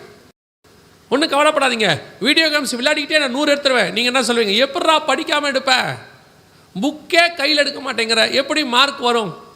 இது ஒரு சாதாரணமாக இருக்கிற பேசிக் அறிவு. புக் எடுக்காமல் அதை படிக்காமல் எனக்கு மார்க் வராது. விசுவாச வார்த்தை கேட்காம உங்கள் மூலமாக அற்புத அடையாளங்கள் நடக்காது. வெறும் ஆசீர்வாத வார்த்தை கேட்டால் எப்படி வரும்? அதே ஆசீர்வாதத்துக்கு நல்லா தெரிஞ்சுக்கொள்ளுங்க. ஆசீர்வாதத்துக்கு நீங்கள் ஒன்றுமே செய்ய வேண்டாம். நீங்கள் நல்லா படிங்க, 100 எடுங்கன்னே சொல்ல வேண்டாம். நல்லா படிச்சுட்டு போய் உண்மையாக எழுதுங்க, வர வேண்டிய மார்க் வந்துடும். அது 100 கூட இருக்கும். அதுக்கு நீங்கள் ஒன்றும் சொல்ல வேண்டிய அவசியமே இல்லை. அதைத்தான் உங்களுக்கு சொல்கிறேன். செய்ய வேண்டியதை செஞ்சால் வர வேண்டிய பலன் தானாய் வரும். நாம் விசுவாச வார்த்தைகளை கேட்டுக்கிட்டே இருந்தோம்னா ஆசீர்வாதம் தானாய் வரும். இயேசு ஆசீர்வதிக்காத ஆண்டவரே இல்லை. வசனம் தெளிவாக சொல்லுது, அவரையே தந்தவர் மற்ற எல்லாவற்றையும் அருளாதிருப்பது எப்படி? உங்களுக்கு என்ன தேவை என்பதை நம்முடைய பரமபிதா முன்பே அறிந்திருக்கிறார். எல்லாம் இருக்கு, எல்லாம் பார்த்துருக்கோம். காட்டு புஷ்பத்தை உடுத்துவிக்கிறார், அடைக்கலான் குருவிகளுக்கு போஷிக்கிறார், நீங்கள் அவர்களை பார்த்து விசேஷித்தவர்கள் அல்லவா, எவ்வளவோ சொல்லியிருக்கிறார். ஆனால் மண்டையில் ஏற மாட்டேன். இன்னும் திருப்பி திருப்பி ஆண்டவரே அதை கொடுங்க இதை கொடுங்க, இப்படி ஓடி ஓடி உங்களுக்கு ஏற்ற மாதிரி கடைசி காலத்தில் உங்கள் சுய இச்சைகளுக்கு ஏற்ற மாதிரி போதிக்கிற போதகர்களும் வந்துட்டாச்சு. டிவியை திறந்தா பேசுறதை பார்த்தா பொருளாதார ஆசீர்வாதத்தை பெற்றுக்கொள்வது எப்படி? நீ சோம்பேறியாக இருந்தால் ஆசீர்வாதம் வராது. உழைக்கிறவனுக்கு ஆசீர்வாதம் தானாக வரும். பொருளாதார ஆசீர்வாதம் பெற்றுக்கொள்வது எப்படின்ட்டு வீட்டில் படுத்து தூங்குங்க பார்ப்போம், ஆசீர்வாதம் எப்படி வருதுன்னு பார்ப்போம். பொருளாதார ஆசீர்வாதம் எப்படி வரும்? கடையை மூடிட்டு வீட்டில் படுத்து தூங்குங்க வருமா? நீங்கள் போய் ஒழுங்காக உழைச்சிங்கன்னா தானாக வரத்தான் போகுது. உண்மையுள்ள மனுஷனுக்கு ஆண்டவர் கொடுக்க தான் பாராரு. இன்றைக்கி உங்களை ஏமாத்துகிற ஒரு ஊழியங்கள் நிறைய நடக்குது. நீங்களும் அதுக்கு பின்னாடி தான் ஓடிக்கிட்டே இருக்கிறீங்க. போனது போகட்டும், இதுக்கு மேலேயாவது விசுவாச வார்த்தைகளை கேளுங்க. அடுத்து வரக்கூடியதான மிகப்பெரிய ஆபத்துகளுக்கு கர்த்தர் உங்கள் மூலமாக பெரிய அற்புதங்கள் செய்யணும். விசுவாசி வெறும் சபையை உட்காந்து அலங்காரம் பண்ணுறதான சேர் மாதிரி இல்லை. நீங்கள் கர்த்தருடைய சேனையில் நிற்கக்கூடியவர்கள். கர்த்தருடைய பட்டயம், கிதியோனின் பட்டயம் கர்த்தரின் பட்டயம். உங்களை கர்த்தர் எடுத்து பயன்படுத்தணும். அடுத்து வரக்கூடியதான மிக முக்கியமான காரியங்களில் தேவ பிள்ளைகள் ஒவ்வொருத்தரும் கர்த்தருக்காக வைராக்கியமாக எழும்பணும். ஆண்டவரை என்னை பயன்படுத்தும் சொல்லணும். எனக்குள்ள உங்களுடைய வல்லமையை கொடுங்கன்னு கேட்கணும். விசுவாசத்தை துவக்கிறவற்றை இன்னைக்கு கேளுங்க. ஆண்டவரே எனக்குள்ள விசுவாசத்தை துவக்குங்க. அவர் கடுகளவு விசுவாசம் இருந்தால் போதும், உங்களை கொண்டு பெரிய காரியங்களை செய்ய அவர் வல்லமை உள்ளவராக இருக்கிறார். சபை அது கூட இல்லாமல் போயிடுச்சின்னு அர்த்தம். ஒரு தீர்மானம் எடுங்க. இது வரைக்கும் ஆண்டவர் நம்மளை ஒன்றும் கைவிடலை. தேவையான ஆசீர்வாதங்கள் உலக பிரகாரமான காரியங்களை கொடுத்து தான் வச்சிருக்கிறார். We are blessed. இப்போ நீங்கள் செய்ய வேண்டியதெல்லாம் ஒன்று தான். நான் ரெடி ஆகிற ஆண்டவரே என்னை பயன்படுத்துங்க. அடுத்து மிகப்பெரியதான காரியங்கள்லாம் வரப்போகுது. அவைகளில் கர்த்தர் நம்மளை எடுத்து என்ன செய்ய போகிறாரு? பயன்படுத்த போகிறார். கர்த்தருக்கு ஒரு 7000 பேர் இருக்கிறாங்க. கிதியோனுக்கிட்ட ஒரு 300 பேர் இருந்தாங்க. அந்த மாதிரி கர்த்தருக்கு கடைசி காலத்தில் நாமெல்லாம் கர்த்தருடைய சேனையாய் மாறப்போகிறோம். அல்லேலூயா. அதுக்கு பேசிக் விசுவாசம். அந்த விதை இன்னைக்கு ஆண்டவர்கிட்ட போகும்போது நம்ம கேட்க போகிறோம், ஆண்டவரே அந்த விசுவாசத்தை துவக்கிற விதையை எனக்குள்ளே போடுங்க, அடுத்து வருகிற காலங்களில் என்னை எடுத்து பயன்படுத்துங்கன்னு கேளுங்க. கர்த்தர் உங்களை பயன்படுத்த வல்லமை உள்ளவராக இருக்கிறார். அல்லேலூயா. அடுத்து நடக்கக்கூடிய ஒரு சில காரியங்களை சொல்லிவிட்டு நான் ஜோமனி முடிக்க விரும்புகிறேன். இது நடந்துட்டு இருக்கும் போதே 2021 ஏப்ரலில் அடுத்து அந்த 24ஆம் அதிகாரத்தில் மத்திய எழுதின சுவிசேஷத்தில் இந்த கொள்ளை நோய்கள் பற்றி சொல்லும் போது இந்த கொள்ளை நோய் தான் ஆண்டவர் சொல்லியிருக்கிறார். இந்த மாதிரி இன்னும் கொஞ்சம் வரப்போகிறது. எல்லாத்தையும் சேர்த்து தான் ஆண்டவர் சொல்லியிருக்கிறார். அடுத்து பஞ்சங்கள் அங்கே இருக்குது பார்த்தீங்களா? இப்போ வாசிங்க அந்த வசனத்தை. அடுத்து வெளிப்படுத்தின விசேஷம் 6ஆம் அதிகாரம் 5-6 வசனங்கள் வாசிங்க. அவர் 3ஆம் முத்திரையை உடைத்த போது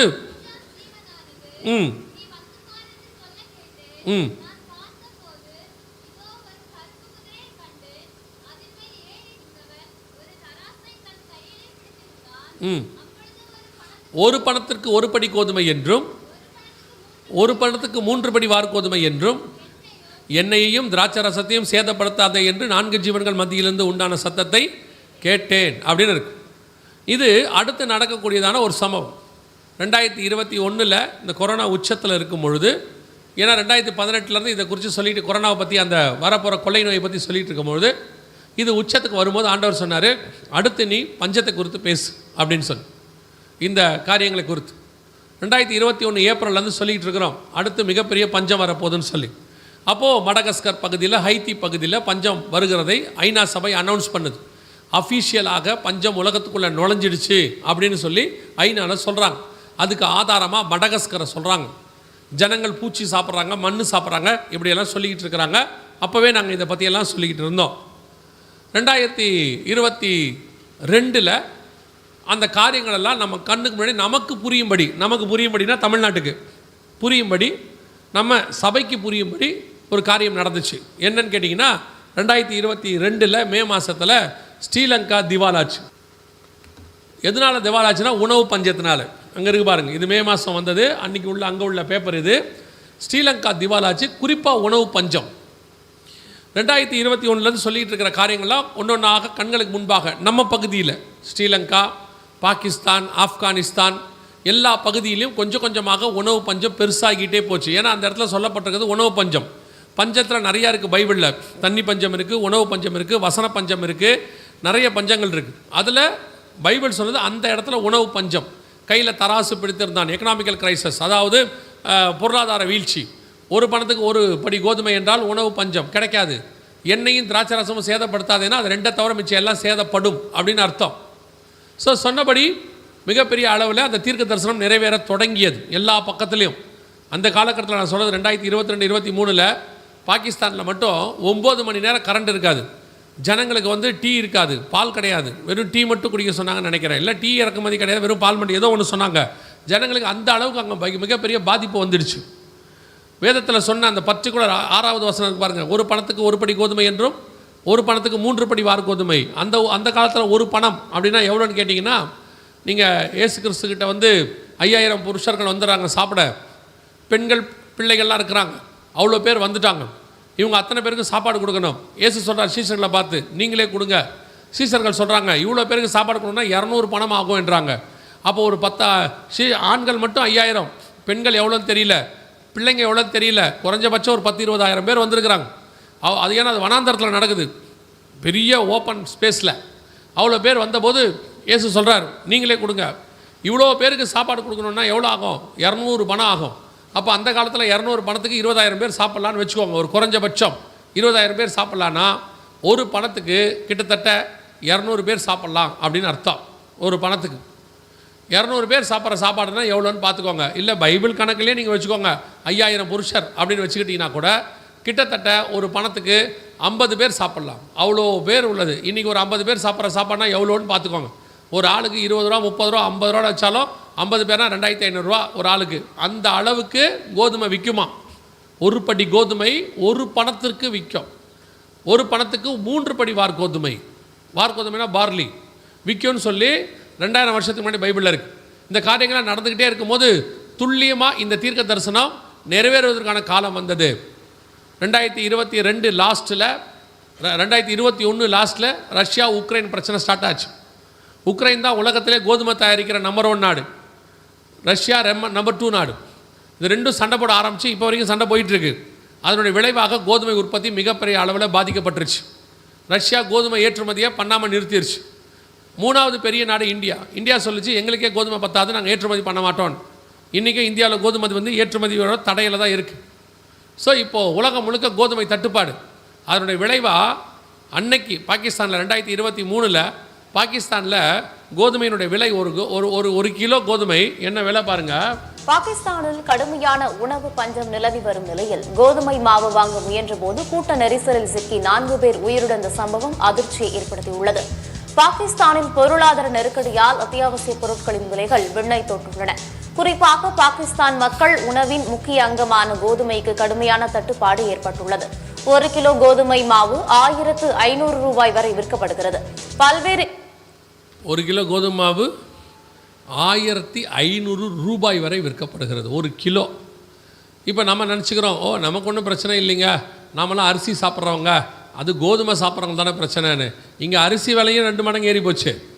போன வருஷத்துக்கு இந்த வருஷம் அரிசி விலை 750 ரூபா, 1000 ரூபாய்க்குள்ளே இருந்த அரிசி இப்போ எவ்வளோ விற்கிது? 26 கிலோ மூட்டை 1700 1800 ரூபாய்க்கிட்ட விற்கிது கோதுமை இது அரிசி. அதுவே 2 மடங்கு ஆயிடுச்சு. அரிசியுமே பாதிக்கப்பட்டுருச்சு. அரசாங்கமே அனௌன்ஸ் பண்ணிருச்சு அரிசியுமே நமக்கு நாடு முழுக்க கடும் வறட்சி, அரிசி ஏற்றுமதிக்கு தடை, இது போட்டிருக்காங்க பாருங்க. இதுவும் கவர்மெண்ட் சொன்னது தான்.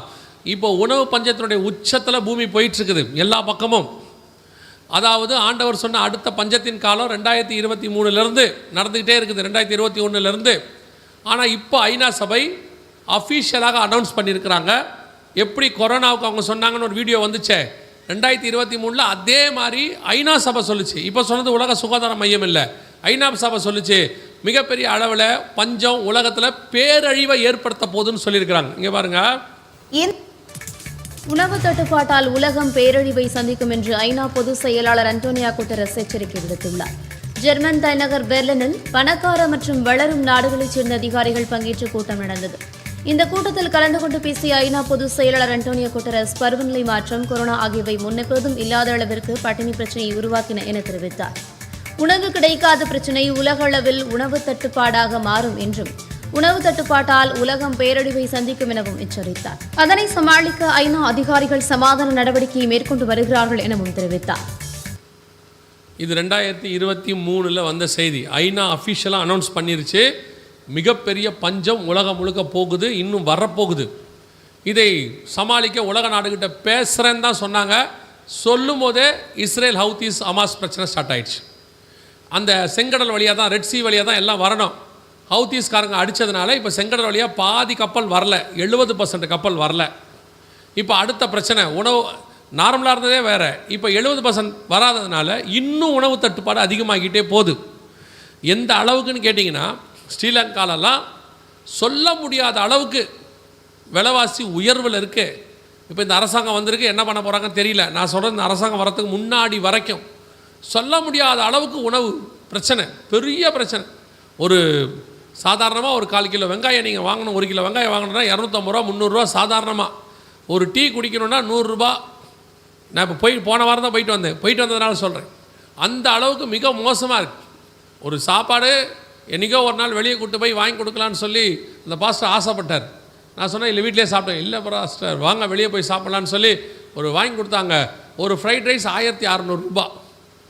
நம்ம ஊருக்கு கன்வெர்ட் பண்ணால் கூட 500-600 ரூபா கிட்ட வருது.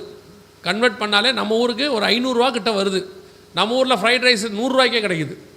ஆனால் கன்வெர்ட் பண்ணால் 500 ரூபாய்க்கு மேலே வருது. அவ்வளோ விலைவாசி. அந்த பால் சொல்கிறாங்க, பால் மாவுன்னு சொல்லுவாங்க, நம்ம ஊரில் பால் பவுடர், அதெல்லாம் அவ்வளோ விலை. பிள்ளைகளுக்கு வாங்கிறதுக்கு யோசிக்கிறாங்க. உணவு தட்டுப்பாடு உலகளாவிய போய்கொண்டே இருக்குது. அடுத்த வருஷம் எப்படி இருக்கும் அப்படின்னு கேட்டிங்கன்னா, உங்கள் தீர்க்கதரிசிகள்லாம் என்ன சொல்லுவாங்கன்னு எனக்கு தெரியாது. ஆனால் பைபிள் கணக்கின்படி இப்போ போகிற போக்கை வச்சு நான் சொல்கிறேன், மிகப்பெரிய பஞ்சம் வருகிற காலத்தில் வரும். பஞ்சம்னா என்ன? விலைவாசி மிகப்பெரிய அளவில் உயரும் போது, இப்போ நீங்கள் வாங்கிட்டு இருக்கிறீங்களே, ஒரு பீரியடில் பெட்ரோல் 80 ரூபா இருக்கும் பொழுது, கொரோனா காலத்தில் நாங்கள் பேசிகிட்டு இருக்கும்போது அது 100 ரூபாய்க்கு போனாலும் ஆச்சரியப்படுறதுக்கு இல்லை அப்படின்னு சொல்லி. இப்போ பெட்ரோல் எவ்வளோ விற்கிது? 100 ரூபாய்க்கு விற்கிது. அதே லெவலுக்கு அரிசி வரும். நல்லா மனசில் வச்சுக்கொள்ளுங்க. இப்போ 60 ரூபா விற்கிது அரிசி, 70 ரூபா விற்கிது. 100 ரூபாய்க்கு போகும். கட்டுப்படுத்த முடியாது. அந்த அளவுக்கு உலக விலைவாசி போகும். நீங்கள் அரிசியை 100 ரூபா வாங்குகிற காலம் வரும். அப்போ என்ன ஆகும் தெரியுமா? 100 ரூபா இருக்கிறவங்க தான் அரிசி வாங்க முடியும், மற்றவர்கள் அரிசி வாங்க முடியாது. அப்படி ஒரு நிலை ஒன்று வரும். உணவு பஞ்சம் அதிகரிக்கும். அதுக்கு பிறகு காசு கூட இருக்கும், பொருளே இருக்காது. ஏன்னா காசு இருக்கிறவங்களாம் காசு கொடுத்து பொருளை வாங்கிடுவான். அதுக்கப்புறம் கொரோனாவில் நீங்கள் பார்த்துருப்பீங்க தானே, முதல்ல போகும்போது யாரெல்லாம் காசு இருந்துச்சோ என்ன பண்ணிட்டாங்க? பொருளை எடுத்துகிட்டு போயிட்டாங்க. ஷெல்ஃபெல்லாம் காலி ஆகிடுச்சு. அப்புறம் காசு இருந்தாலும் என்ன வாங்க முடியல? பொருள் வாங்க முடியல. அதே நிலைமை தான் உலகளாவிய வரப்போகிறது. ஆண்டவர் சொன்ன பஞ்சங்களுடைய உச்சம் போய்கொண்டே இருக்கிறது. இதுதான் அடுத்து இந்த வருஷம் அடுத்த வருஷம் நடக்க வேண்டிய மிக முக்கியமான காரியம். நடக்க ஆரம்பிச்சிருச்சு. வரும் அப்படின்னு ஆண்டவர் சொன்ன காரியமெல்லாம் இப்போ நடக்க தொடங்கி இருக்குது. நீங்கள் ஏற்றுக்கொள்ள மனதாக இருந்தாலும் சரி, ஏற்றுக்கொள்ள மனது இல்லாவிட்டாலும் சரி. கொஞ்சம் பேர் சொல்லுவாங்க, இதெல்லாம் கிருபையின் காலங்க, இந்த காலத்தில் ஆண்டவர் அப்படிலாம் விடமாட்டார். இந்த கிருபையின் காலத்தில் தான் இவ்வளவும் நடக்குது. முதல் உலக யுத்தம், 2ஆம் உலக யுத்தம், சுனாமி, இந்த புயல்கள் எல்லாமே இந்த கிருபையின் காலத்தில் நடக்குது. அதுக்கும் கிருபைக்கும் சம்மந்தம் இல்லை. அது மனுஷனுடைய பாவத்தினாலே, அவன் செய்த மீறுதல்னாலே ஏற்படக்கூடிய விளைவுகள். அதில் உங்களை என்னையும் பத்திரமா காப்பாற்றார்ல, அதுக்கு பேர் தான் கிருபை. நிறைய பேர் கிருபைக்கு என்ன சொல்கிறாங்கன்னா, ஆண்டவர் கிருபை உள்ளவர், இதெல்லாம் நடக்கவே நடக்காது அப்படிங்கிறாங்க. நடந்துக்கிட்டே இருக்கு. இவ்வளோ பெரிய கொரோனா வந்துச்சே, அப்போ கர்த்தர் கிருபை இல்லைன்னு அர்த்தமா? இல்லை, கிருபை இருக்கு. கொரோனா மனுஷனுடைய விளைவு, அவன் செஞ்ச பாவத்தின் விளைவு. இப்போ அது வந்துச்சு, அதுக்கு நடுவில் உங்களை என்னையும் பத்திரமா காப்பாற்றினார்ல, அதான் கிருபை. அதே தான் பஞ்ச காலத்திலும் நடக்கும். சரி, இவ்வளவு நடக்குதே. அடுத்து இந்த மாதிரி பஞ்சத்தில் கர்த்தர் எங்களை கைவிட மாட்டார். இப்போ நிறைய பேர் ஒரு வார்த்தை சொல்கிறாங்க, நினிவேக்கு இறங்கின தேவன் எனக்கும் இறங்குவார். நான் இப்போவும் சொல்கிறேன், நினிவேக்கு இறங்கின தேவன் நமக்கும் இறங்குவார், மாற்று கருத்து இல்லை. நாம் நினிவே ஜனங்க மாதிரி ஜெபம் பண்ண முடியுமா? நினிவே ஜனங்க மாதிரி ஜெபம் பண்ண உங்களால் முடியுமா? அவன் எப்படி ஜெபம் பண்ணானா? இரவும் பகலும் 40 நாள் புசியாமலும் குடியாமலும் ரட்டு உடுத்தி சாம்பலில் உட்காந்து ஜெபம் பண்ணானா? நம்ம ஒரு நாள் வாரத்தில் ஃபாஸ்டிங் ப்ரேயர் வைக்கிறோம். எத்தனை பேர் வரீங்க? அன்றைக்கி அந்த ஊரில் எப்படி ஜெபம் பண்ணாங்களா? ராஜாவிலேருந்து மிருகங்கள் வரைக்கும் அதை ஃபாலோ பண்ணாங்களா? ஒரு சர்ச்சில் 50 பேர், 100 பேர், 200 பேர், 300 பேர், 400 பேர் இருக்கீங்க. ஒரு ஃபாஸ்டிங் ப்ரேயருக்கு எத்தனை பேர் வரீங்க? வரமாட்டீங்க தானே. அப்புறம் எப்படி நினிவேக்கு இறங்கின மாதிரி இறங்குவார்? அத்தனை பேரும். ராஜா சொன்னானா, மிருகம் கூட நாய் தண்ணி குடிக்கக்கூடாதுன்னு சொல்லி ஃபாஸ்டிங் ப்ரேயர் வைக்கிறாங்க. இங்கே ஊழியக்காரங்க வைக்காமல் இல்லை, வைக்கிறாங்க. எத்தனை பேர் வரீங்க? அதுவும் ஃபாஸ்டிங் ப்ரேயர்னு சொன்னாலே 10ல் 1% கூட வராது. அதுவும் ஒரு 10-20 சகோதரிகள் தான் வருவாங்க. அதுவும் 60 வயசுக்கு மேலே இருக்கிற சகோதரிகள் தான் வருவாங்க. இப்போல்லாம் ஃபாஸ்டிங் ப்ரேயர்னாலே சகோதரிகள் வயசானவங்களுக்கு நாயி போச்சு. ஆசீர்வாத பெருவிழா எல்லாருக்கும் அப்படி ஆக்கிட்டீங்க. இப்போ எப்படி கர்த்தர் நினிவேக்கு இறங்குன மாதிரி இறங்குவார்? ஃபாஸ்டிங் ப்ரேயருக்கு கூப்பிட்டா முடியும் போது சாப்பாடு போடுறாங்களான்னு கேட்குறாங்க. எப்படி வரும்? எப்படி இவங்களுக்கு இறங்குவார் ஆண்டவர்? சும்மா நினிவே கதை சொல்லலாம், ஏமாத்தாதீங்க. நிறைய பேர் ஏமாத்துறாங்க. நினிவேக்கு இறங்கின தேவை. நீங்கள் நினிவே மாதிரி ஜோம் பண்ணுங்க, கர்த்தர் சொல்ல. 21 நாள் வைக்கிறாங்க ப்ரேயர். 21 நாளைக்கு எத்தனை பேர் வரீங்க? அவன் 40 நாள் ஜோம் பண்ணான் நினிவேல. 21 நாள் ப்ரேயர் வைக்கிறாங்க. 21 நாளைக்கே வர முடியல நம்மளால். அதுவும் ஃபுல்லாக கூட வைக்கல, காலையிலையும் சாயங்காலமும். சில சர்ச்சில் வெறும் சாயங்காலம், சில சர்ச்சில் காலையில். இதுக்கே ஜனங்க வர மாட்டீங்க. அப்புறம் தேவன் எப்படி இறங்குவார்? அதெல்லாம் இறங்க மாட்டார். கர்த்தர் உண்மையான பிள்ளைகளுக்கு இன்னைக்கும் இறங்குவதற்கு வல்லமை உள்ளவராக இருக்கிறார். ஆகாப்பு உண்மையாக ஜோம் பண்ணா கர்த்தர் மாற்றி அமைத்தார். ஆகாப் மோசமான ராஜா, ஆனால் அவன் ஜோம் பண்ணவொடனே கர்த்தர் கேட்குறாரு, அவன் மனம் திரும்பினதை பார்த்தியா, அவன் அழுததை பார்த்தியான்னு கேட்குறாரு. கர்த்தர் மாற்றுவார். நம்ம வரணுமே அந்த மாதிரி, நம்ம ஜோம் பண்ணணுமே அந்த மாதிரி, ஜோம் பண்ண மாற்றமே. இப்போவும் சொல்கிறேன், கர்த்தர் இந்த வாதையை தேவ பிள்ளைகள் வீட்டுக்குள் வர அனுமதி கொடுக்க மாட்டார். ஆனால் வீட்டுக்குள்ளே கர்த்தர் இருக்கணும். எலியா வர்ற வரைக்கும் அந்த சாரிபாத் விதவையின் வீட்டுக்குள்ளே என்ன இருந்துச்சு? பஞ்சம் இருந்துச்சு. அந்த அம்மா சொல்லுச்சு, ஒரே ஒரு அப்பத்தை சுட்டு நாங்கள் சாகலான் இருக்கிறோன்னு. எப்போ எலியா உள்ளே போனாரோ ஆசீர்வாதம் உள்ளே வந்துருச்சு. இஸ்ரவேல் முழுக்க பஞ்சம் அந்த அம்மா வீட்லேயும் இருந்துச்சு. ஆனால் எலியா வந்த உடனே பஞ்சம் வெளியே போயிடுச்சு. ஆனால் இஸ்ரவேலை விட்டு போல, வீட்டை விட்டு போச்சு. அதே தான் திருப்பி சொல்கிறேன், நம்ம வீட்டுக்குள்ளே ஆவியானவர் உலாவுகிறதா இருந்தால், தேவன் அசைவாடுகிறதா இருந்தால், நம் வீட்டுக்குள் வாதை வராதபடி கர்த்தர் பாதுகாக்க வல்லமை உள்ளவராக இருக்கிறார். வாதை வராது. எப்போ வராது? கர்த்தர் உலாவணும். வீட்டுக்குள்ளே சினிமா ஓடுது, சீரியல் ஓடுது. வீட்டுக்குள்ளே நீங்கள் பாஸ்டருக்கு பயப்படுற அளவு கூட தேவனுக்கு பயப்படுறதில்லை, தெரியுமா உங்களுக்கு? பாஸ்டர் வந்தார்னா டிவியை ஆஃப் பண்ணிடுறீங்க, வராட்டி டிவியை போட்டு விட்டுறீங்க. உங்களுடைய நோக்கம் என்ன? பாஸ்டர் நம்ம டிவி பார்க்குறத பார்க்கக்கூடாது, ஆவியானவர் பார்க்கலாம், அப்படி தானே? நாமெல்லாம் யார் தெரியுமில்ல? மனுஷனுடைய இருதயம் கேடு உள்ளதும் திருக்குள்ளதும் இருக்குல்ல, நம்ம தான் அந்த ஆட்கள். நோவா காலத்து ஜனங்களை மாதிரி மோசமான ஜனங்க.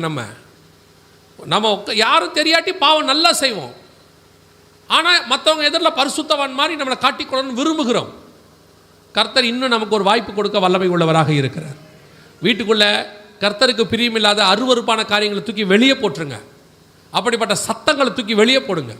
அப்படிப்பட்ட காரியங்களை வெளியே போட்டுட்டு கர்த்தரை துதிக்கிற உயர்த்துகிற பாட்டு செய்தி அதை போட்டு விடுங்க. உங்கள் வீட்டுக்குள்ளே ஆவியான ஒரு உலாவுகிறதுக்கு இடம் கொடுங்க. வீட்டுக்குள் வாதை வராதபடி கர்த்தர் பாதுகாக்க வல்லமை உள்ளவராக இருக்கிறார். வீட்டுக்குள்ளே ஆவியானவர் இருந்தால் மட்டும்தான் வாதை வராது. நினச்சிக்காதீங்க, நான் சர்ச்சில் மெம்பர், தசமா காணிக்க கொடுத்துட்றேன், அதனால் நாங்கள் எங்கள் வீட்டில் வாதை வராதுன்னு. அப்படிலாம் கிடையாது.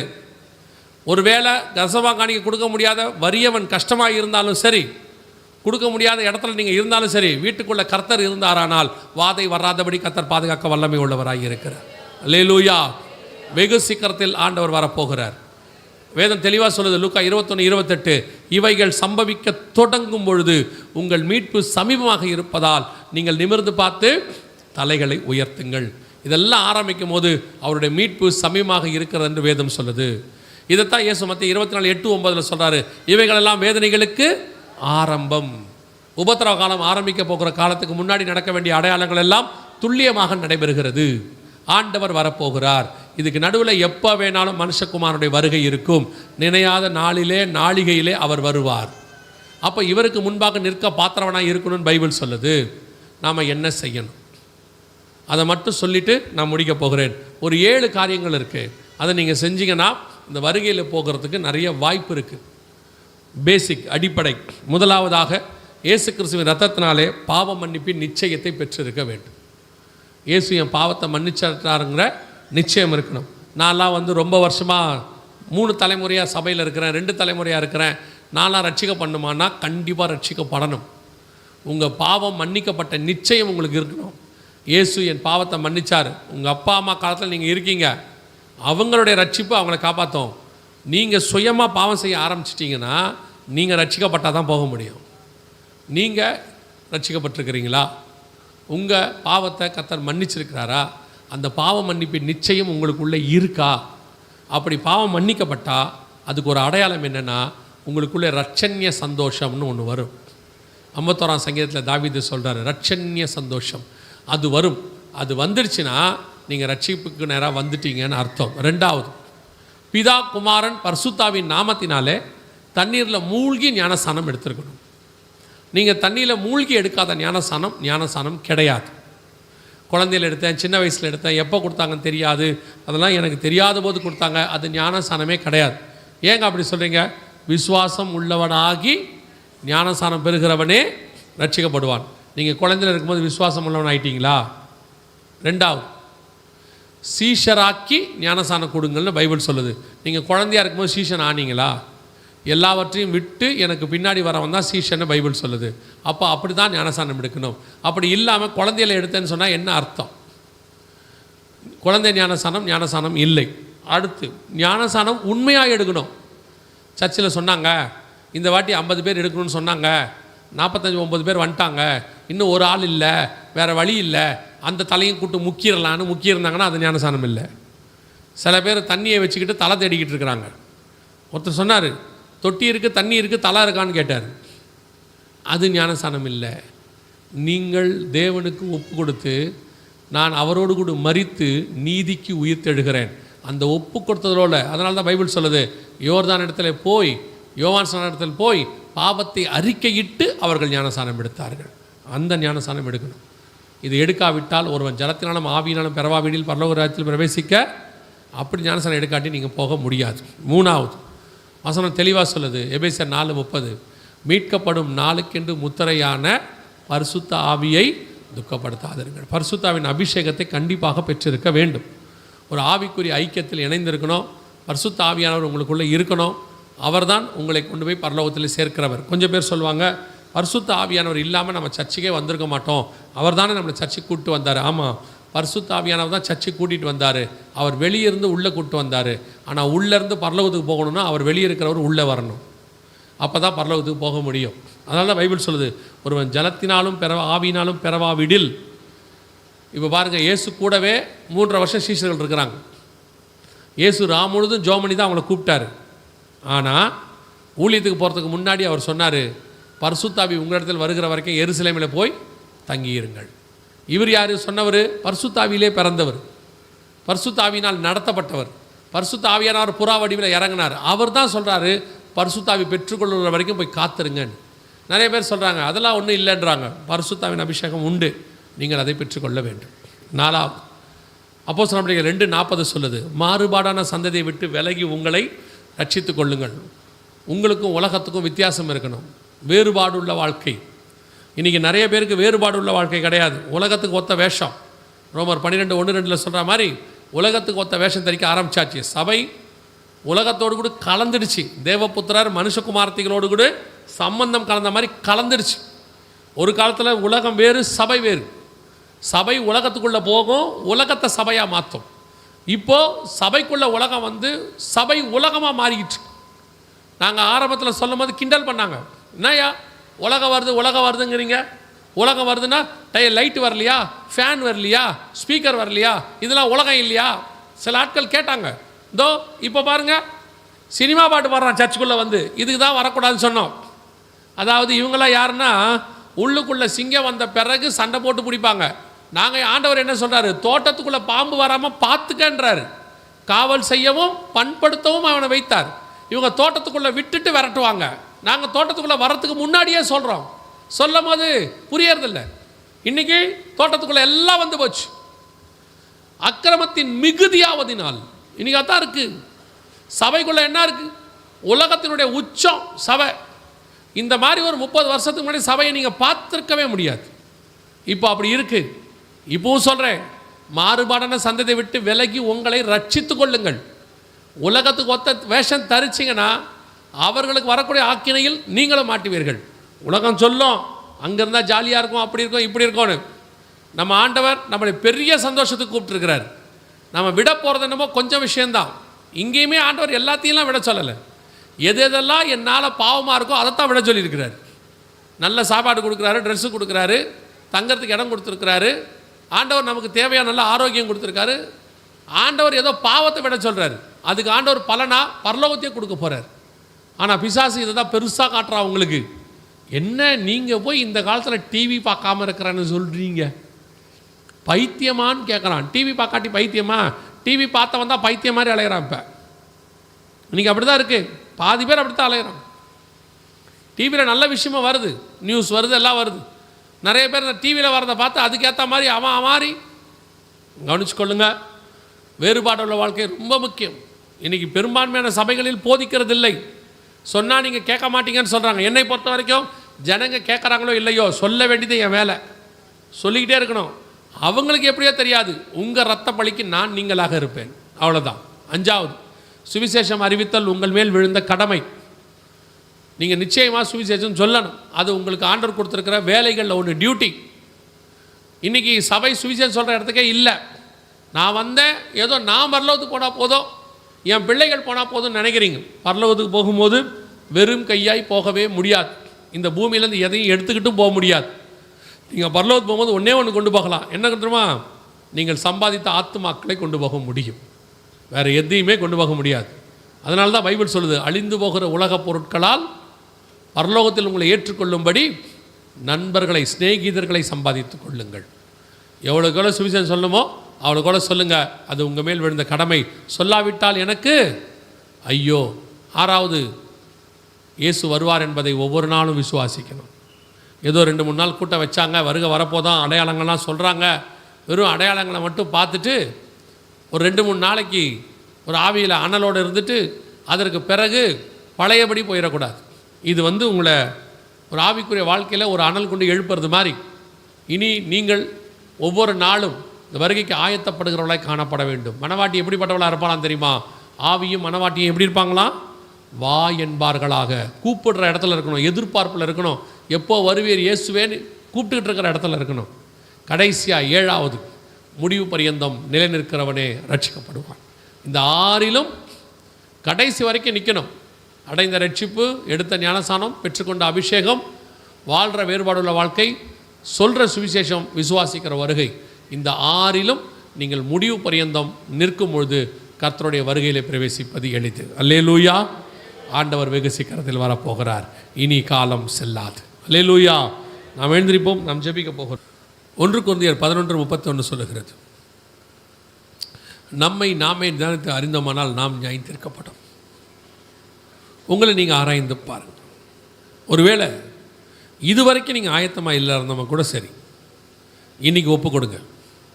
நான் இந்த வருகையில் போகணும் ஆண்டவரே, அந்த மறுரூபமாகிற கூட்டத்தில் நான் காணப்படணும் ஆண்டவரே, சிங்காசனத்துக்கு முன்பாக நிற்கிற கூட்டத்தில் நான் காணப்படணும் ஆண்டவரே அப்படிங்கிற ஒரு தீர்மானம். நான் மட்டும் இல்லை, என் குடும்பமும் வரணும் ஆண்டவரே. என் குடும்பம் மட்டுமல்ல, என்னால் முடிஞ்ச வரைக்கும் ஒரு கூட்டம் ஆத்துமாக்களை கொண்டு வரணும் ஆண்டவரே. அப்படி ஒரு தீர்மானம். இதில் எங்கே நீங்கள் தொய்வாக இருந்தாலும் பலவீனப்பட்டிருந்தாலும் இன்றைக்கி ஆண்டவர்கிட்ட ஒப்பு கொடுங்க. ஆண்டவரே, நீர் வரும்பொழுது உடைய வருகையில் சந்திப்பதற்கு இன்னென்ன காரியங்கள் எனக்குள்ளே பலகீனம் இருக்குது, கண்களின் இச்சை, ஜீவனத்தின் பெருமை, மாம்சத்தின் இச்சை எனக்குள்ளே இருக்குது. ஆண்டவரே என்னை மன்னிச்சிருங்கப்பா, உடைய ரத்தத்தால் ஒரு விசை என்னை கழுவிடுங்கப்பா. மீண்டும் ஆண்டவரே எங்களை உயிர்ப்பீங்க ஆண்டவரே. ஆண்டவரே, நீர் வரும்பொழுது உங்களுக்கு முன்பாக நிற்க நான் பாத்திரவனாக இருக்கணும் ஆண்டவரே. சொல்லுங்கள் பார்ப்போம். ஒருவன் தன் பாவங்களை அறிக்கை செய்து விட்டு விடுவானாகில் அவன் தேவனிடத்தில் இரக்கம் பெறுவான் என்று வேதம் சொல்லுது. கர்த்தர் அப்படி மன்னிக்க வல்லமை உள்ளவராய் இருக்கிறார். உங்களுடைய நீதியை கர்த்தருக்கு முன்பாக சொல்லாதீங்க. நம்முடைய நீதி கர்த்தருக்கு முன்பாக அழுக்கான கந்தை என்று வேதம் சொல்லுகிறது. ஒப்பு கொடுப்போமா தேவ சமூகத்தில்? எல்லா கண்களை மூடி அந்த நேரத்தில் நான் ஒரே ஒரு கேள்வி கேட்டு ஜெபித்து முடிக்க விரும்புகிறேன். எல்லா கண்களை மூடி இருப்போம். நான் இன்னும் தண்ணியில் மூழ்கி ஞானசானம் எடுக்கலை, இது வரைக்கும் தள்ளி போட்டுட்டேன். கர்த்தர் எனக்கு உணர்த்தி இருக்கிறாரு. நான் குழந்தையில எடுத்தேன், அது இல்லைன்னு ஆண்டவர் எனக்கு உணர்த்திட்டாரு. நான் இப்போது தண்ணியில் மூழ்கி ஞானசானம் எடுக்க விரும்புகிறேன் அப்படின்னு சொல்கிறவங்க மாத்திரம் உங்கள் வலது கரத்தை உயர்த்துங்க பார்ப்போம். நான் உங்களுக்காக ஜெபிக்க போகிறேன். தண்ணியில் மூழ்கி இது வரைக்கும் நான் எடுக்கலை, இப்போ நான் எடுக்க விரும்புகிறேன்னு சொல்கிறவங்க உங்கள் கரங்களை உயர்த்துங்க. எல்லாரும் மற்றவங்கெல்லாம் கண்களை மூடி இருப்போம். ஞானசானத்துக்கு ஒப்பு கொடுக்குறவங்க உங்கள் கரங்களை உயர்த்துங்க. நான் உங்களுக்காக ஜெபிக்க போகிறோம். யாராவது இருக்கிறீங்களா? இது வரைக்கும் தண்ணியில் மூழ்கி எடுக்காதவங்க ஒரே ஒரு பிரதர் இருக்கிறாங்க.